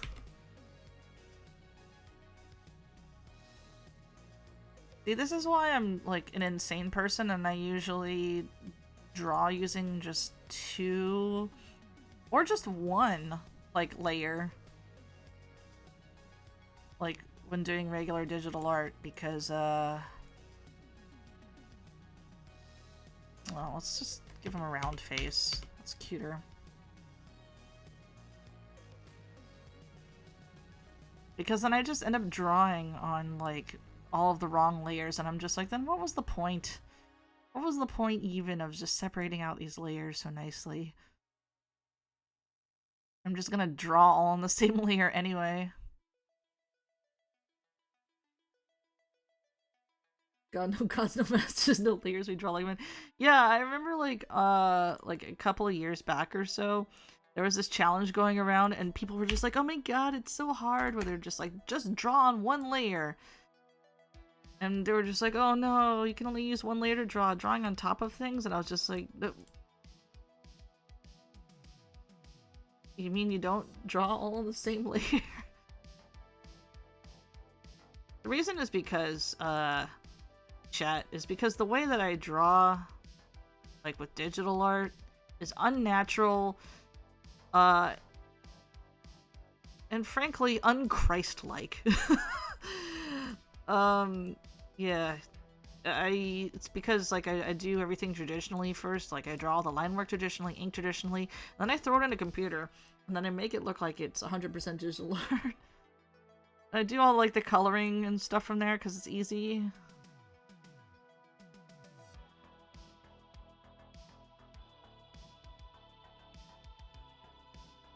But yeah, I feel like, 99.9% of the time, every single time I do any sort of art, I'm cheating, like, big time. Why did I draw the... Alright, I'm drawing these lines on the gradient layer. Fuck it, we ball. Why not? I think this is why, like, I feel more comfortable streaming, pixel art. First of all, because it's easy to set up. Second of all, because I feel like it's less cheating because you have to kind of do some of the same tricks to do pixel art from scratch. That's how I always thought about digital art and how it works is similar to painting, except you're painting in reverse. Does that make sense? I feel like that, like, maybe one person out there was just like, yeah, I totally got it, and the rest was like, what the fuck are you talking about, Jesse? Chuchu's process is based on honor, the Chushido code. Spent time in the mountains under a waterfall, practicing the pen. Doing fucking katas. Like punching the air while holding like a mouse in one hand and a highlighter pen in the other.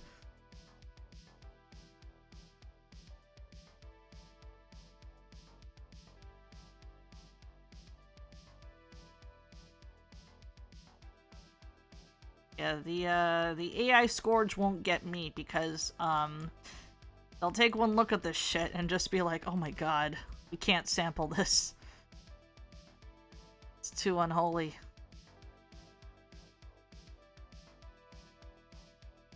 This, of course, was my master plan all along. Get fucked, AI. Says the robot. Ah!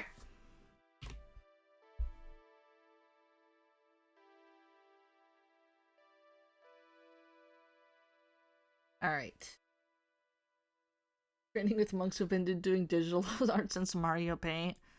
My first art stream, if I recall correctly, was Kid Pics.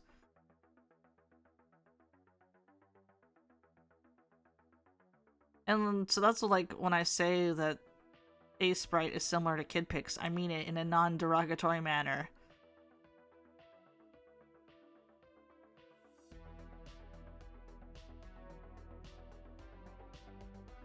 But if you wanna, like, use Kid Pics yourself, like, it's available for free since it's essentially shareware now. There's like a Java version that's online. It is, like, the best art program. The only thing, Kid Pics doesn't have is a very limited, well, it has an extremely limited color palette, but, you know, what are you gonna do? You can make it work. And also it has stickers and sound effects. I think actually for our most recent Bob Ross painting charity stream that we did, and by we I mean Gatai Universe, me, Maru, Sono, and Captain. I think Maru used I think she used Kid Pics actually. And I use this program every single time because it's easy to do. And it's been really fun trying to like follow along with Bob Ross in a program that is most definitely similar. Pixeling feels like really similar to painting to me for some reason. I'm an insane person. Don't worry about it.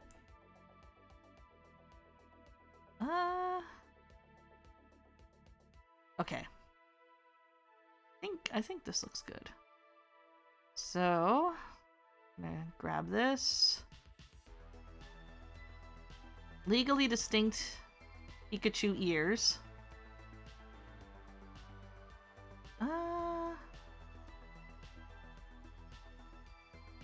Ooh, I don't know about that shape. Maybe more like that. Oh god, I don't... Actually, let me just throw down where his eyes are first, and then that will probably make everything easy. So Matthew has like the permanent, like, heh face. So like this.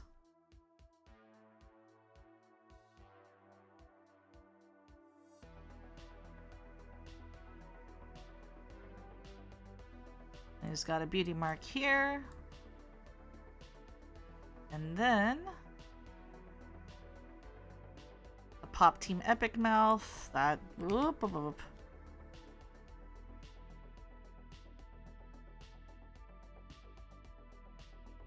There we go. I have to clean that up. Shit. Do this on the flat space. Why would I do that? Here we go.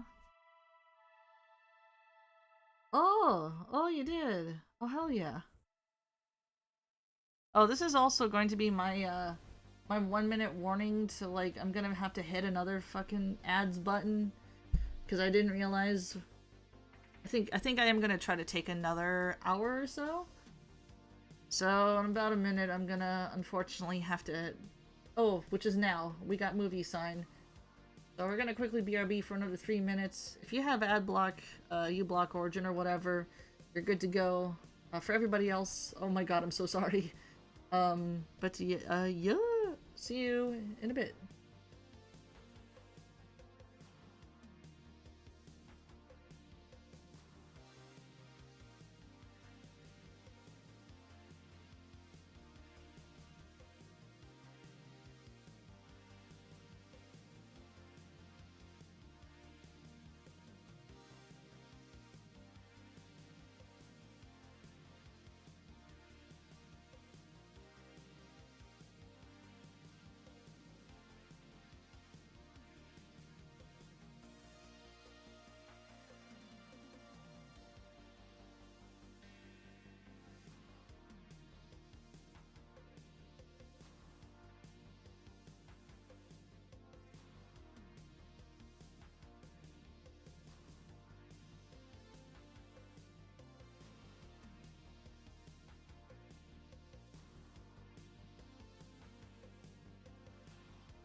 And we're back. Oh, good. I unmuted. Hey, are you alive, chat? I hope you're alive. Wow, damn. Yeah, have a great rest of your night. Thanks so much for stopping by, and thank you again for donating all those subs and such. I hope you have a great time at work. Yeah. The accident was years ago. We were never here. Oh no! Alright, back at it again. Krusty Krab. We're gonna put this on the flats layer. Fuck it, we ball. Give him his little heh eyebrows here.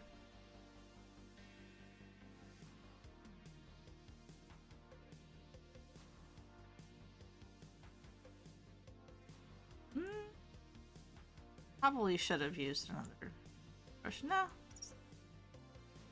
it's fine. If you actually look at the picture, not you. Like, his eyebrows aren't, like, quite like that. Like, they're actually kind of, like, normal shaped. But for the mascot character, I kind of, like, make them, like, these little commas. Because I think it just kind of adds to, like, the sort of mischievous personality feel of it.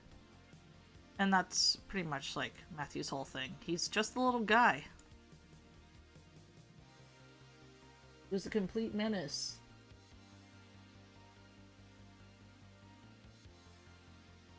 He responded to his fans begging him to stop thirst trapping. With, you better hope there not be a pool at our next hotel. It's like, alright, great. So there's that. Then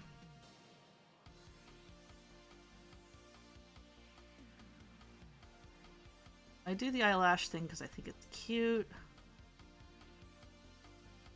That kind of more of a 90s anime style thingy. Then what am I gonna do for the ears?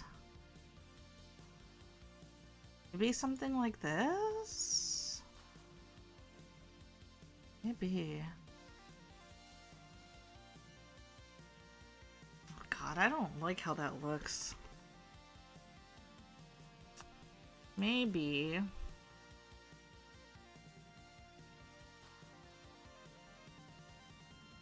Like, I think this might look slightly better.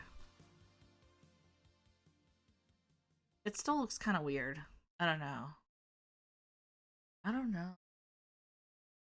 Yeah. It is very gremlin-y.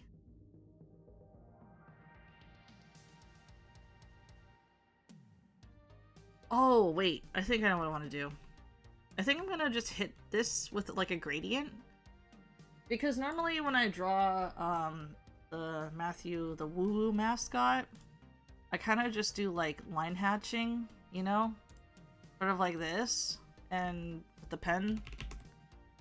And then just kind of, like, layer it down like that, and it looks much better that way.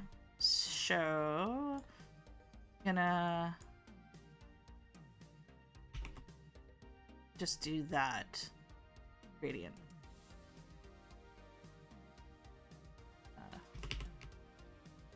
Then there's whiskers. Ah!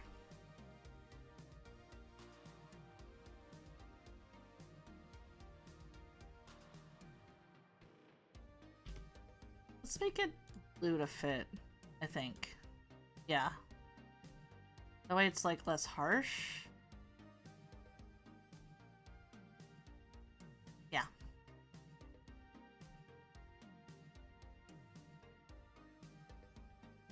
And then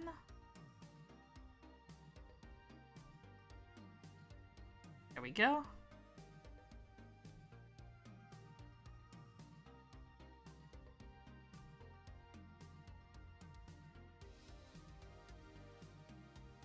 Maybe, oh wait, maybe it's because, like, with the black, a little bit too harsh, so what if I did Well, actually, let's just check this out and see how this looks. Oops. Oops.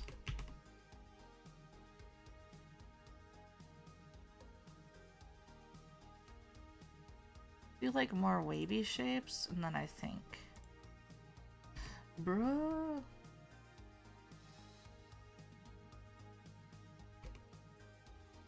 I need to keep selecting the right layer.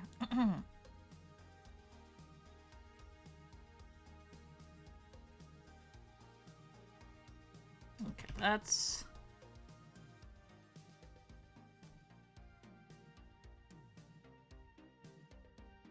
Oh, mamma mia. Okay.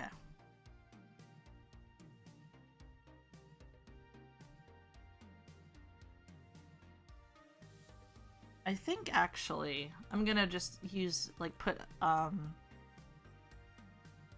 like a matrix gradient there, and then that would be the kind of vibes that I want. I think almost kind of like Tamagotchi colors. Yeah, that sounds about right. Let's do that. This little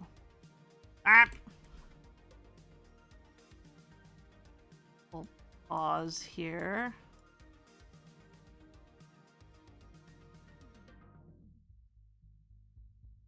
There we go.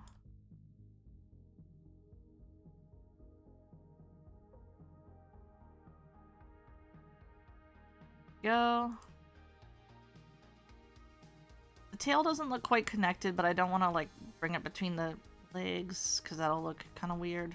Yeah, so let's just stick with that. Okay, that looks much better. There we go.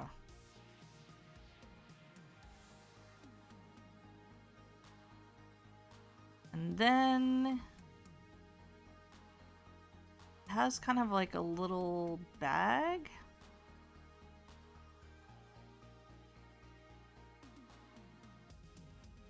Little leaf bag.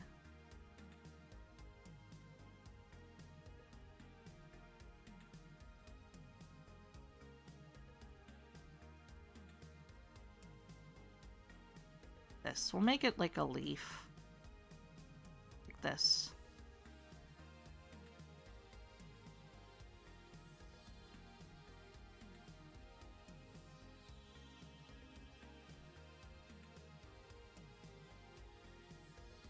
Well, that's actually kind of...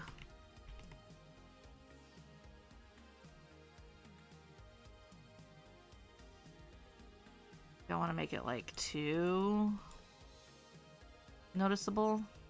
There we go. Something like this.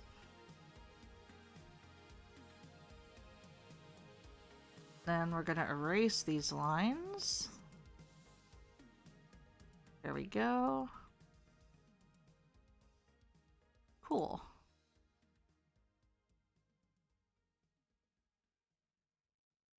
The little leaf bag. Yo. Okay.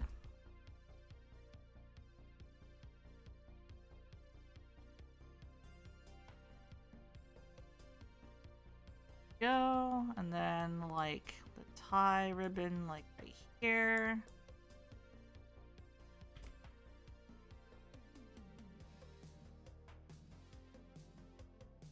There we go.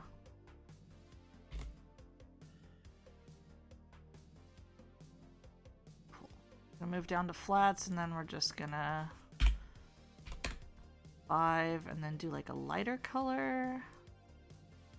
Lighter green. This. Ooh, that actually looks good with this yellow. Ooh, I like that. Okay, okay, we're gonna go with this.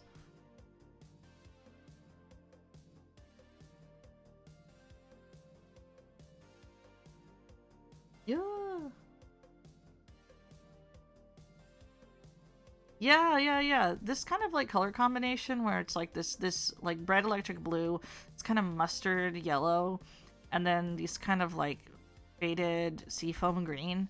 I feel was like used in a lot of like maybe 90s Japanese digital packaging or packaging for stuff. It was like Sanrio used it a lot. And like for a lot of sports, like cutesy sports stuff, yeah. He's silly. Alright. I actually think I'm gonna have to hit up like some more lines with this.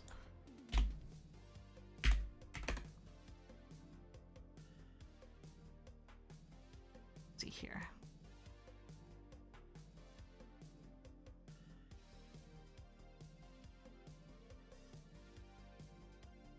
Yeah. Because then that way I'll like shade it later, like around here.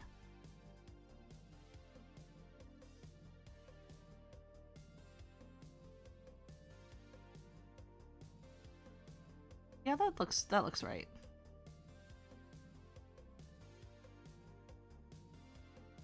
Cool. Alright. Let's go with the Bayer Matrix. Do the 4x4. And there's this. So then...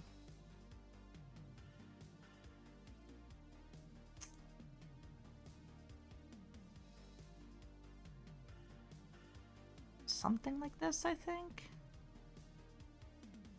Wait, this is for shading. No, we're gonna need...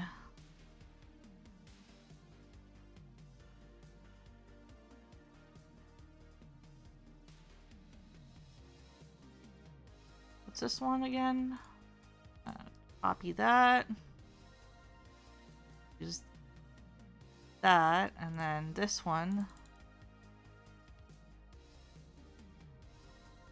There we go.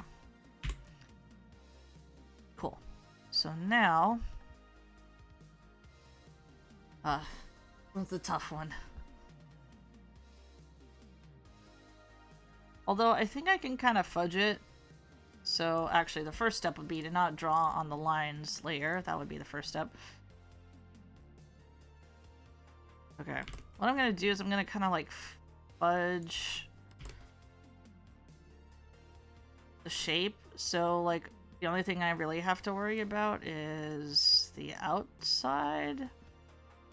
And then once I hit like here, then I can just cut across here and then clean up whatever. Okay. Oh! There we go. That's what I needed. Oh, that actually looks pretty nice. So we're gonna do...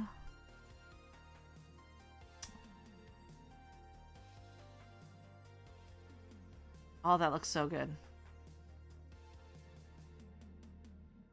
We're gonna do that.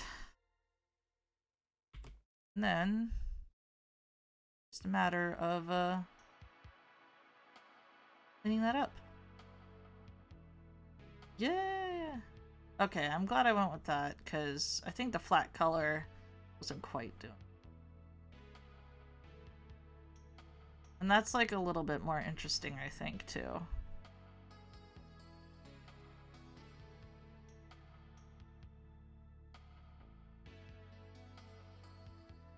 And let me just check and see. Okay. Oh, so it looks like the gradient kind of like snaps to the lines anyway, so that works fine.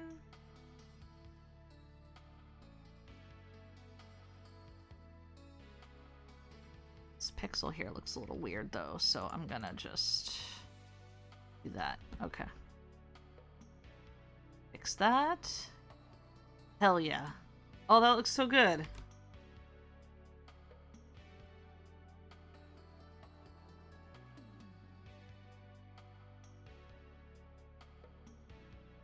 Okay. And now we'll just do that to the ear. And hopefully it'll snap to the lines, like, well enough.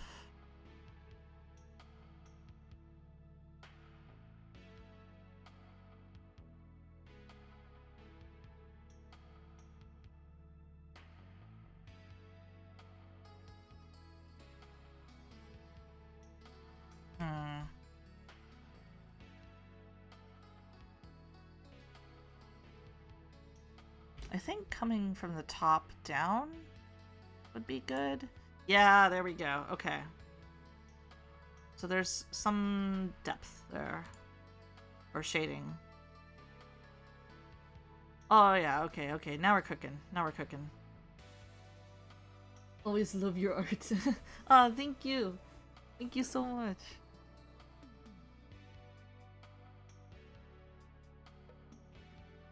Yeah, usually, like, they didn't do the thing where, like, they have, like, colors associated with each of the 9 jibbies.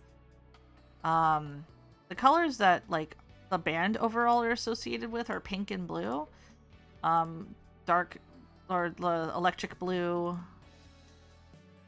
and, like a, sort of a, like a ballet pink. Or, like, just the magenta and, like a royal blue. Because those were the colors of, K group and G group, so the Korean team and global team in Boys Planet, but like because they came from that reality show, they kind of adopted those colors as their own. But also because Hanbin and Hao are associated with those colors, and they are now I'm not saying that they're dating, but they did do an official like dance like video where they danced in front of an ad their fans made, like, you know, like a street ad of them that their fans like put together that has in bright big letters "Love is Love" written on it, them cuddling each other. And normally that would be a cynical marketing move by if it was any other group, I think. But the fact that their company has not allowed them to like even hold hands, or like had them do pair stuff outside of like performances, and that they were aggressively marketing this group as, you know, oh yes, the boyfriend experience for, you know, the totally majority female fan base. Lamau. So yeah, I don't think that's the case. Oh sheesh. This might be done. Oh no, wait, we need to shade his little body. I forgetting. What is your index color? Sorry, I mean HTML hex code. Give me hex code. Thank you. Also, I do want to shout out that the music that's not being the music that's being played right now is by Garoad, who is the composer for Valhalla, as well as, oh fuck, I forgot the name of that game. Ah, please forgive me. The horror game. Oh no. The horror game with the character that looks very much like Koron from Live Man, much like how I am also a Koron ripoff. Fuck, I forgot. It's not Signalis. That came out recently. God. Yuppie Psycho. There we go. He also did the music for... Garo did the music for Yuppie Psycho. Very, very excellent composer. So, him, White Bat Audio, and, Hot Dad are, like, the go-to tracks that I use, or the go-to musicians I go to, so that I won't get, like, you know, like, Twitch's orbital drones will not strike me off the surface of the moon. Or high heels, too. Although I'm not sure if he explicitly like gave the okay for his music to be played on streams, he also has made a lot of video game OST music. And the shit is great. I love the bigger Matrix stuff. It's like such a good way of cheating. And everything just like looks so chunky and nice. Dithering is great. Although it is like super helpful because like realistically, dithering everything by yourself, oof, nightmare. Dithering essentially is like pointillism to sort of give like texture and cross-hatching. I say, of course, you know, oh god, dithering manually is difficult, and here I am adding some extra dithering. Anyway.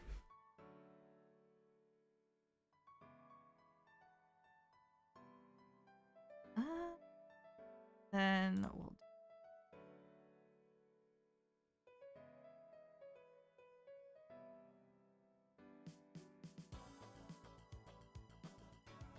go.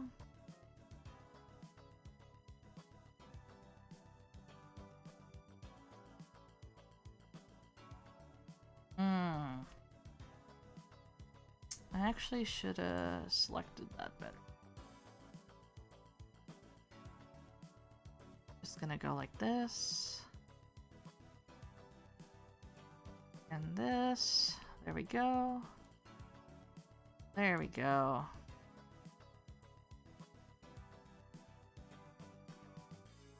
Yeah.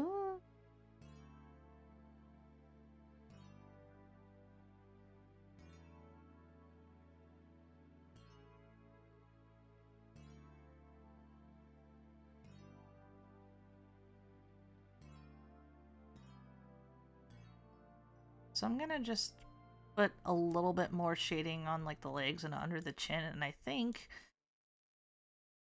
that'll be Mashu.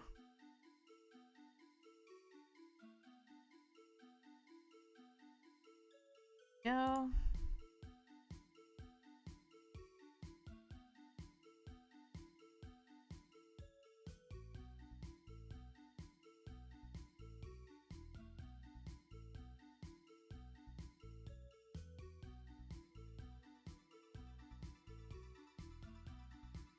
Just clean that up. Nice.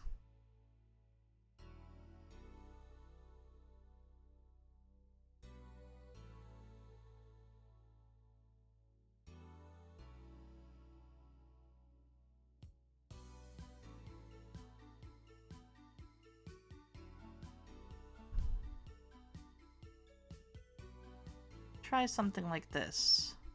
Oh fuck, that shape didn't fill in all the way. Oh my god. That's fine.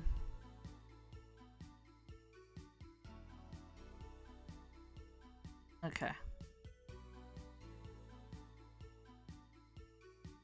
Oh, wait a minute. That almost does something. Hold on.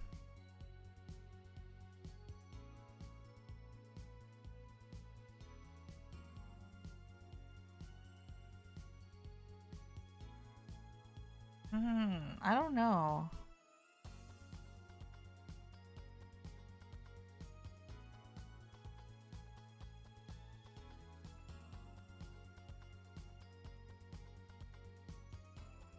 Wait, I actually like how this looks. Okay.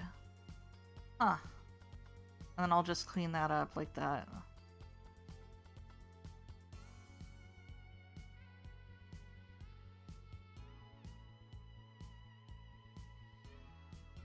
The matrix, how it kind of works is that it's you're kind of like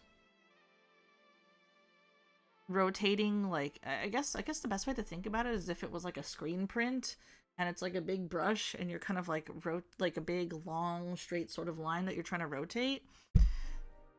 It sounds insane when I say it, but it makes the most sense to me in my head because like I'm so used to doing traditional stuff. So like you're basically rotating this big gradient, which is going to go in one straight direction on a point, and you kind of like click and drag it down.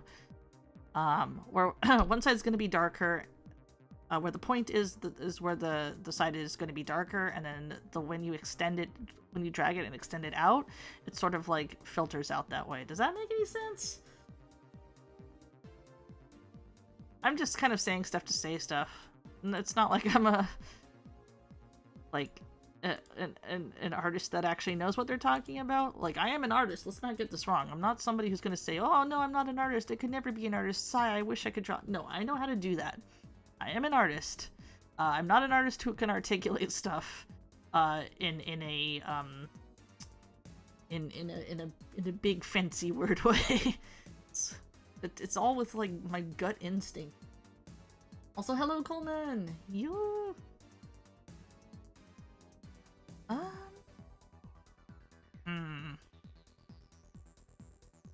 If I wanted to be a true like psycho, I could shade these little tufts of hair. But who would do that?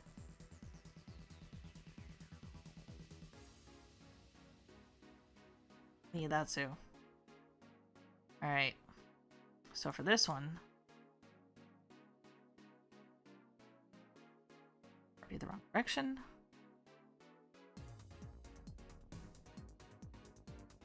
There we go.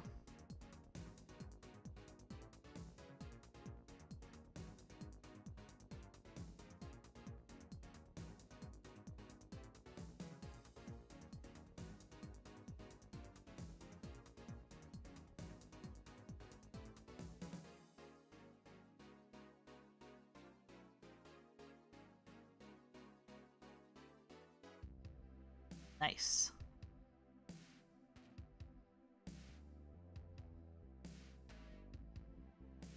We just draw over the gradient again with the lines.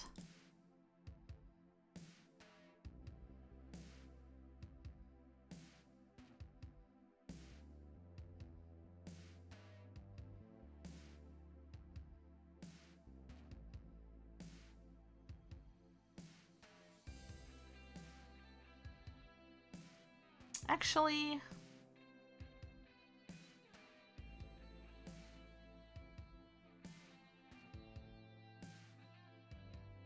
yeah, that's it right there. Cool.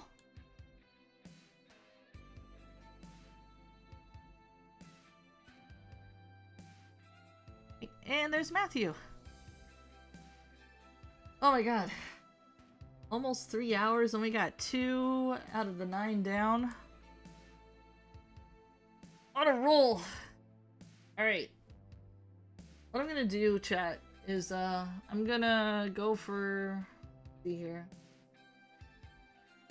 About maybe 20 minutes to another half an hour, and then we'll go ahead and raid somebody. That sound. So, next one we'll do a simple. And simple, I mean simple for me. And this is how you can tell, like, which of the dudes' little mascot-y guys I've drawn more than the others. I don't think we're gonna get... Ooh, let's do Tere next, actually. Tere. Tere is the duck. Well, sometimes fans associate him with a puppy, a Maltese puppy. Or an otter, but he is a duck in my heart, so he's going to be duck. I'm gonna go with the bright yellow.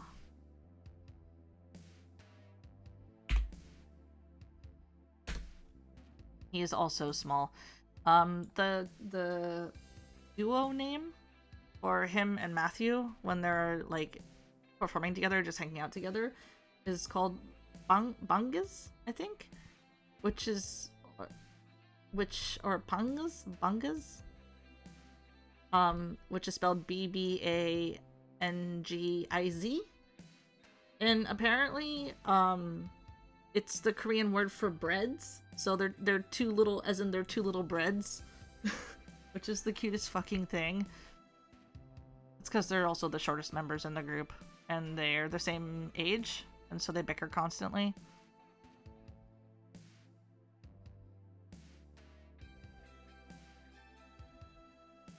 Tere.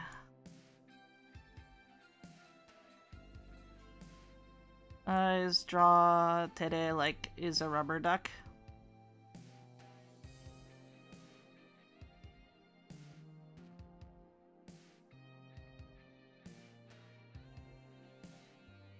Oh god, you can see like how much my hand is shaking right here. Oh lord.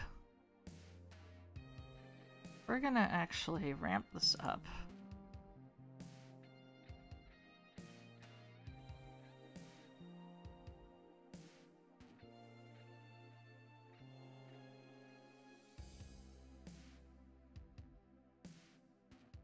Go.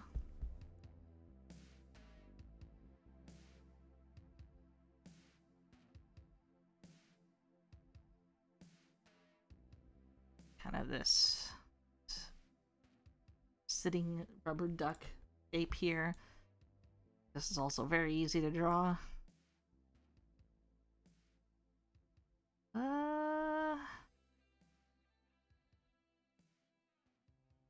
Just clean that up. And then little ducktail.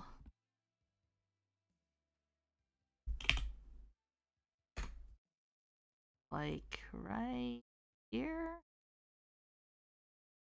Go. What I have next on my don't ban me playlist. Ah.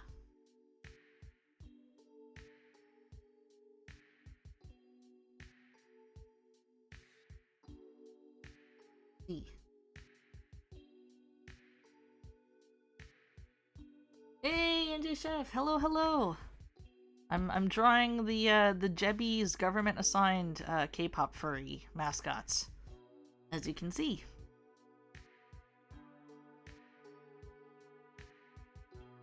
Just been working things out and got 2 out of the 9 done. So for 3 hours, I'd say that's not too bad.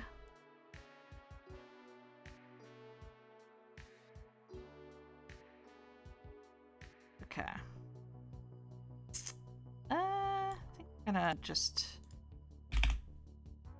make the head a little smaller.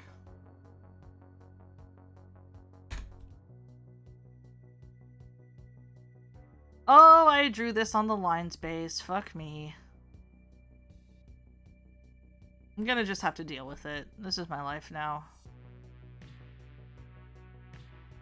Oh.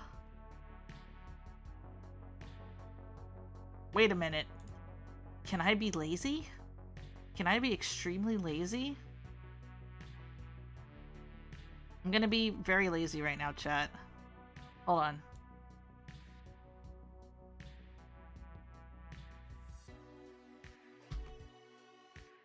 Okay. Copy. Cut.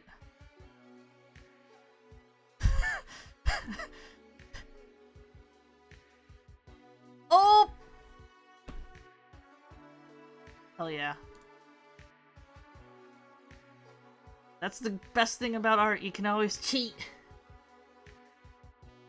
There, it's on the right layer now. Fuck. Oop. Okay. All right, there we go.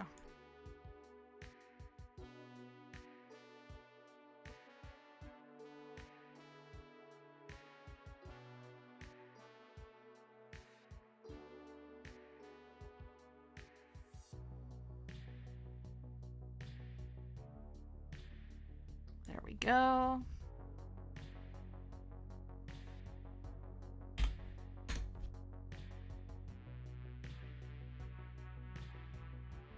There we go. Just cheat. Who's going to stop me? Art police?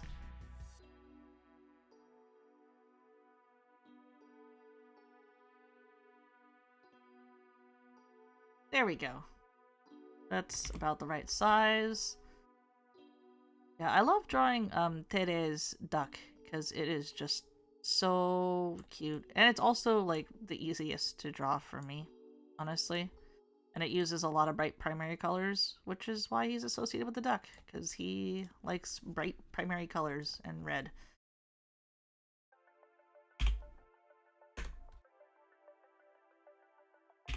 Also because of his mouth, like his lips are kind of like duck shaped. You know? Like a bill. Let's see. There he is. Here, Tere.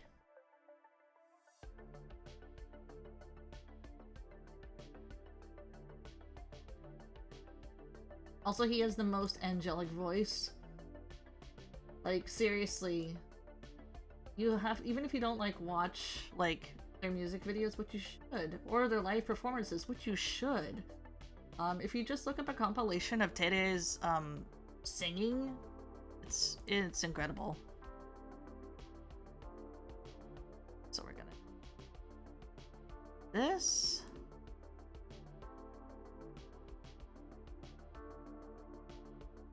Then... His little... little dot eyes. And he kind of has,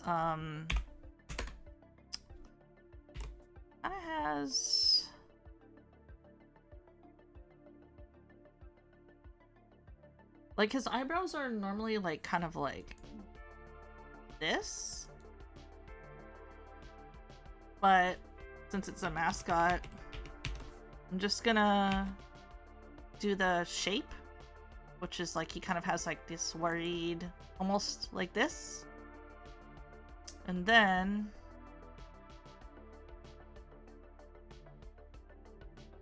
his glasses. That's not a good shape. The glasses he kind of wears are like square roundish. They're like severely nerdy glasses. And that's like his charm.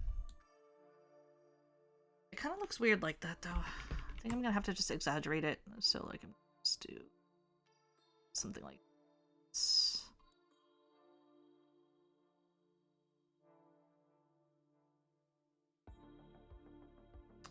I kind of actually should make this bigger. Like, yeah, because if it's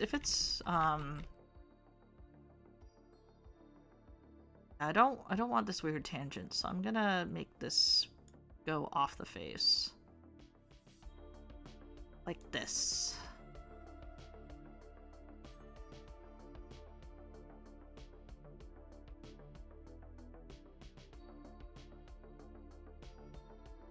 Because otherwise, there'll be like this awkward sort of tangent, and you don't want that.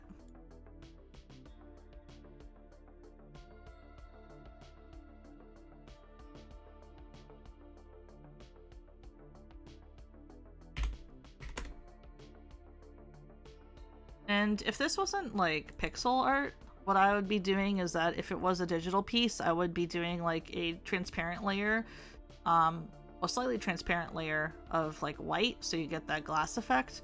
That's not going to be happening here since it's pixels, so now we're gonna, let's see if I do that.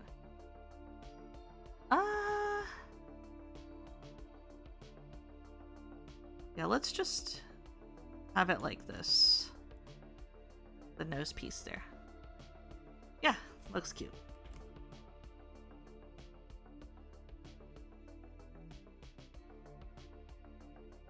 And he does wear a red beanie a lot of the time, so we're gonna give him the... Just gonna throw that on the flats layer, cause fuck.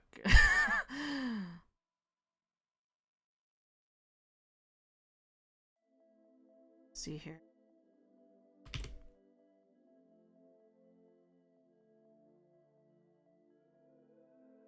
So like that, and then that. That's so many lines I'm gonna have to deal with.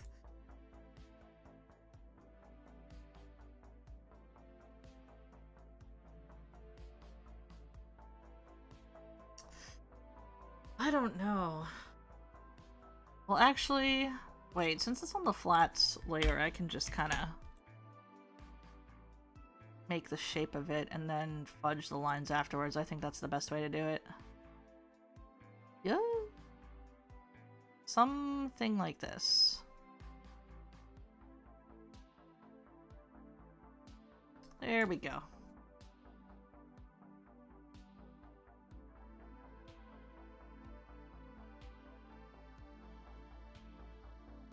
Lines.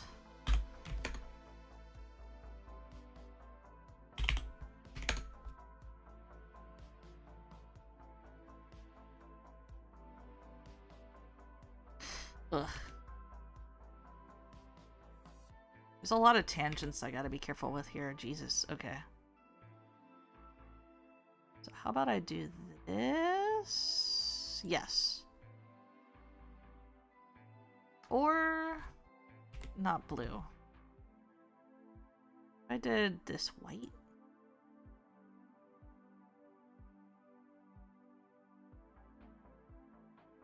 I think that's better.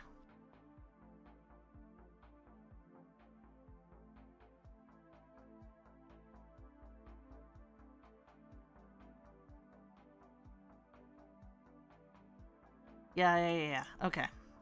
Then I can just kind of go in and do this.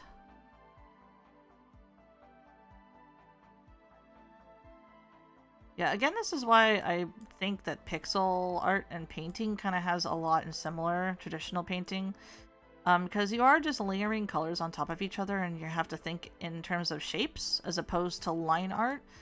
And I feel, as somebody who's familiar more with traditional painting, like it's a lot less stress to deal with as opposed to like line art and stuff. I do enjoy like line art sketching and stuff, but not how most people do. Oh god, that sounds stupid. But you know, where like most people will do.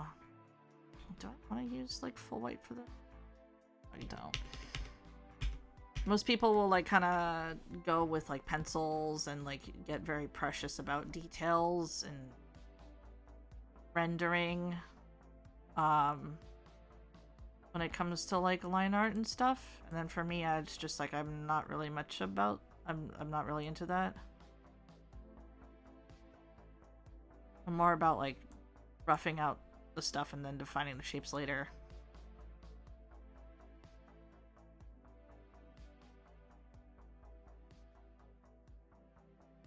Which is why when I do like sketch and stuff, it's like with pen or something like with really thick broad lines, because that way I feel, I don't know, like that way I can focus on the overall shape of it. Okay, so that's that. Yeah.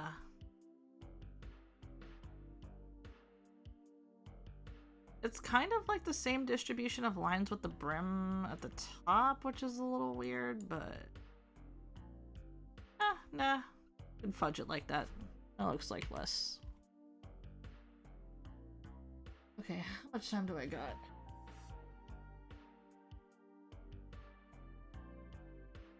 Okay. Sure. Tay-Ray has a guitar, and here's where I'm just like, uh-oh.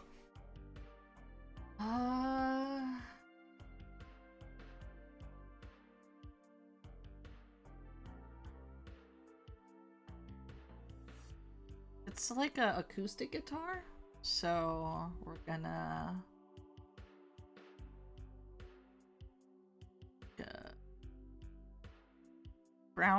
this brown color I think will work. I'm also gonna just kind of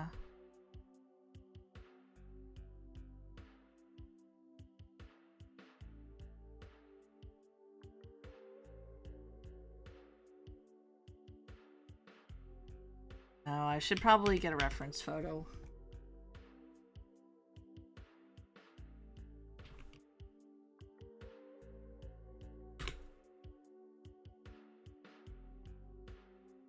Okay, it's that kind of shape.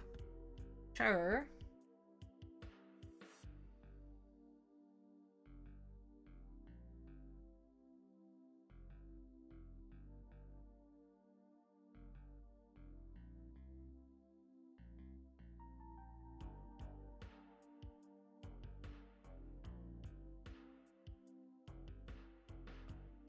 Once again, I drew on the lines. God damn it. I kind of don't really want to have that. Because then it's like taking up his entire body. Maybe what if we just gave him like a ukulele? I think that would probably like ukulele size. Even though he technically doesn't play the ukulele, but you know. It's kind of the same shape. Kinda.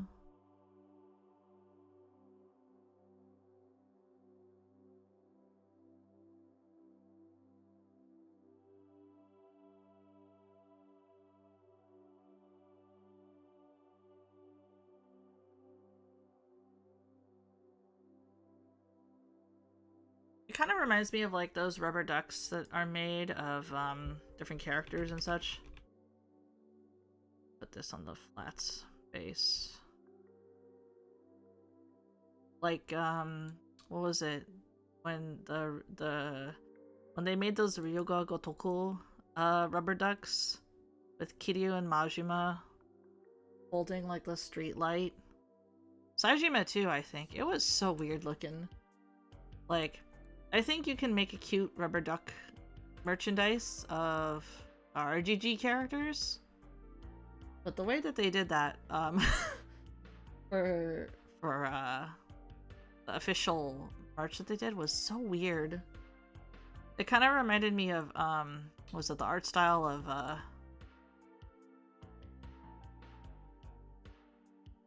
not homies, because I think homies, the way homies are designed are really cute too, but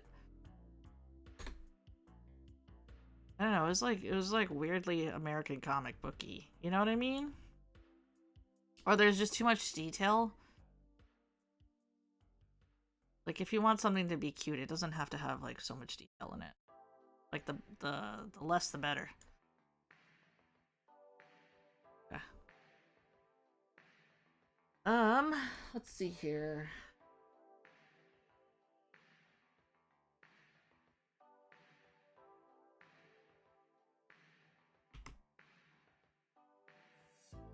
Go.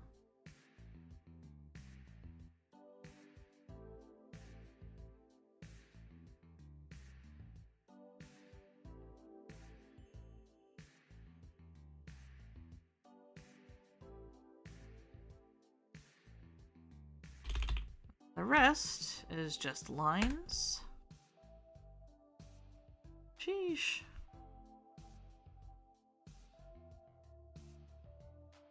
Actually, I need to layer over some stuff.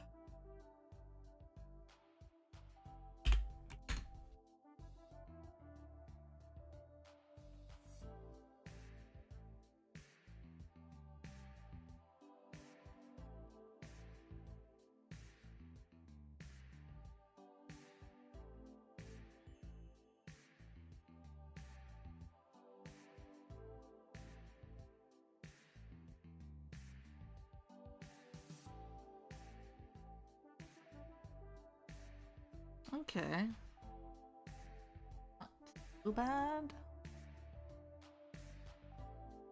The way that this is, like, drawn is kind of a weird, but that's fine.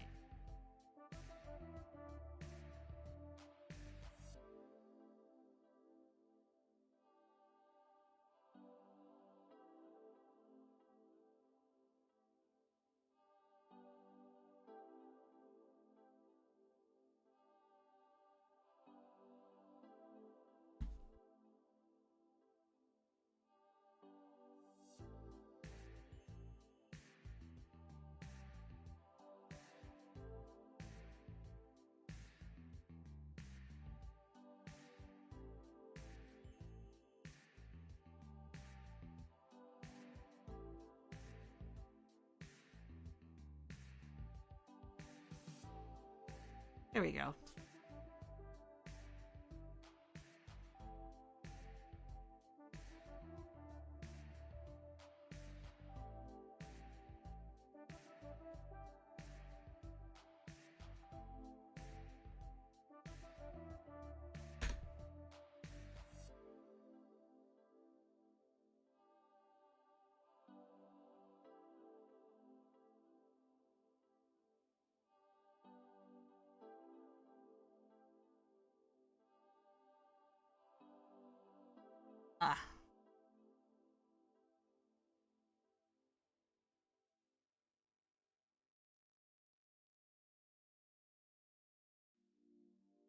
some of this I'm sketching out because I'm not going to be able to fully finish everything in terms of flats and line art for Dere. But I'll how much I can get done or we rate out. Call it a night. It's been about 3 hours. And I need to make dinner. Got changing your base.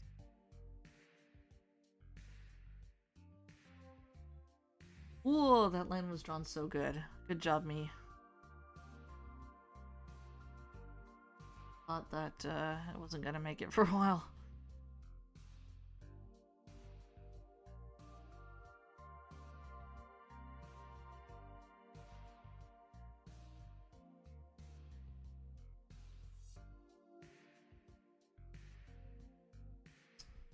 Go. Almost like more than enough detail needed. Okay. Sure.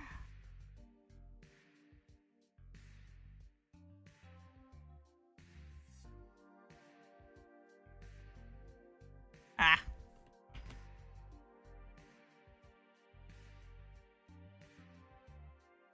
Just to keep in mind, we're just gonna do like a little wing here. A little kind of holding on to it here. That.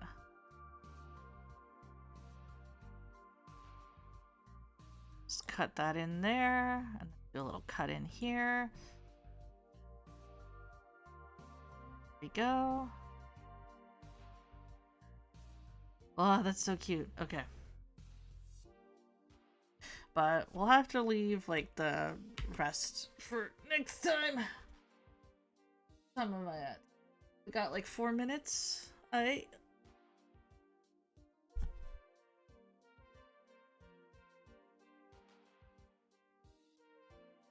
Just throw in a couple of quick lines then.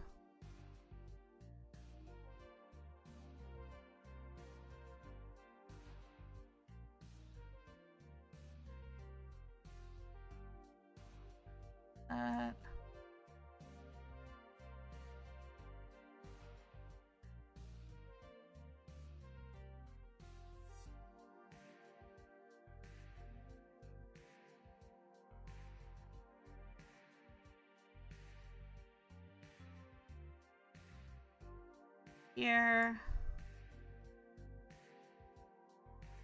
Cool.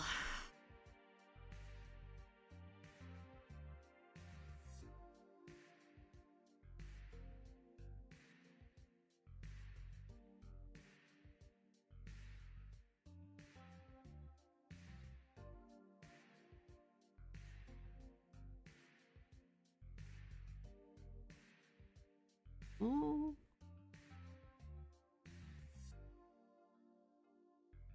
Gonna have to like line this whole thing, I think, but I'll have to leave it for next time.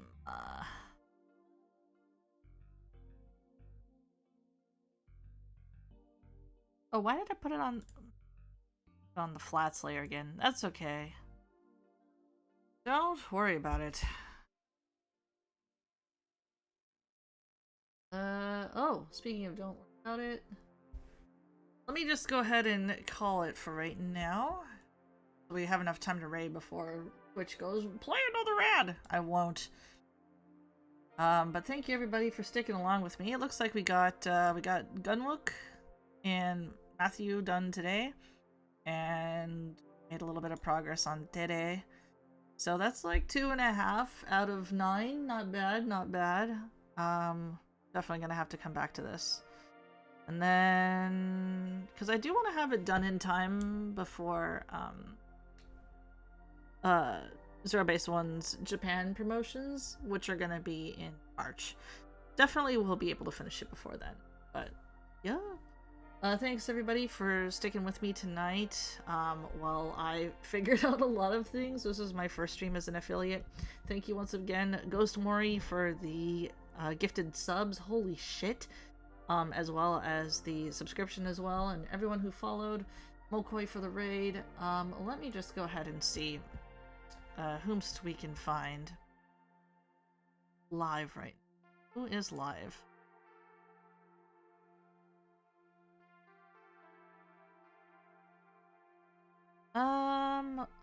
Oh, we are... I'm just gonna say, if... I'm not gonna be raiding into anybody who's streaming, RGG8 Infinite Wealth, because that is major, big time spoilers.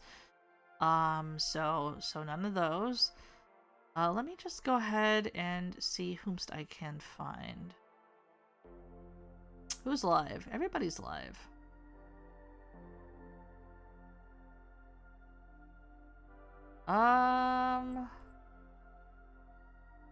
You know what?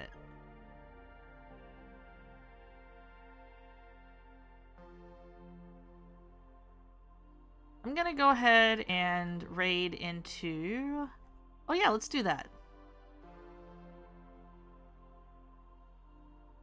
I'm gonna go ahead and raid into the madman with no plan. It's Dr. Swoos. I believe he's playing Pal World with some folks.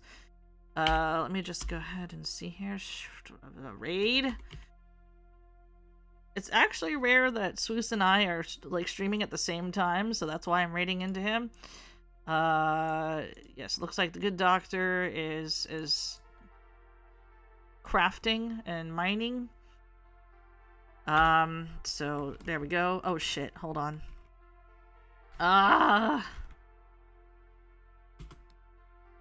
Alright, so there's the raid. I actually do not have a raid message either. I don't know what it'll be. A ham raid, I guess? But once again, thank you for hanging out with me, and while I babble and draw on computer.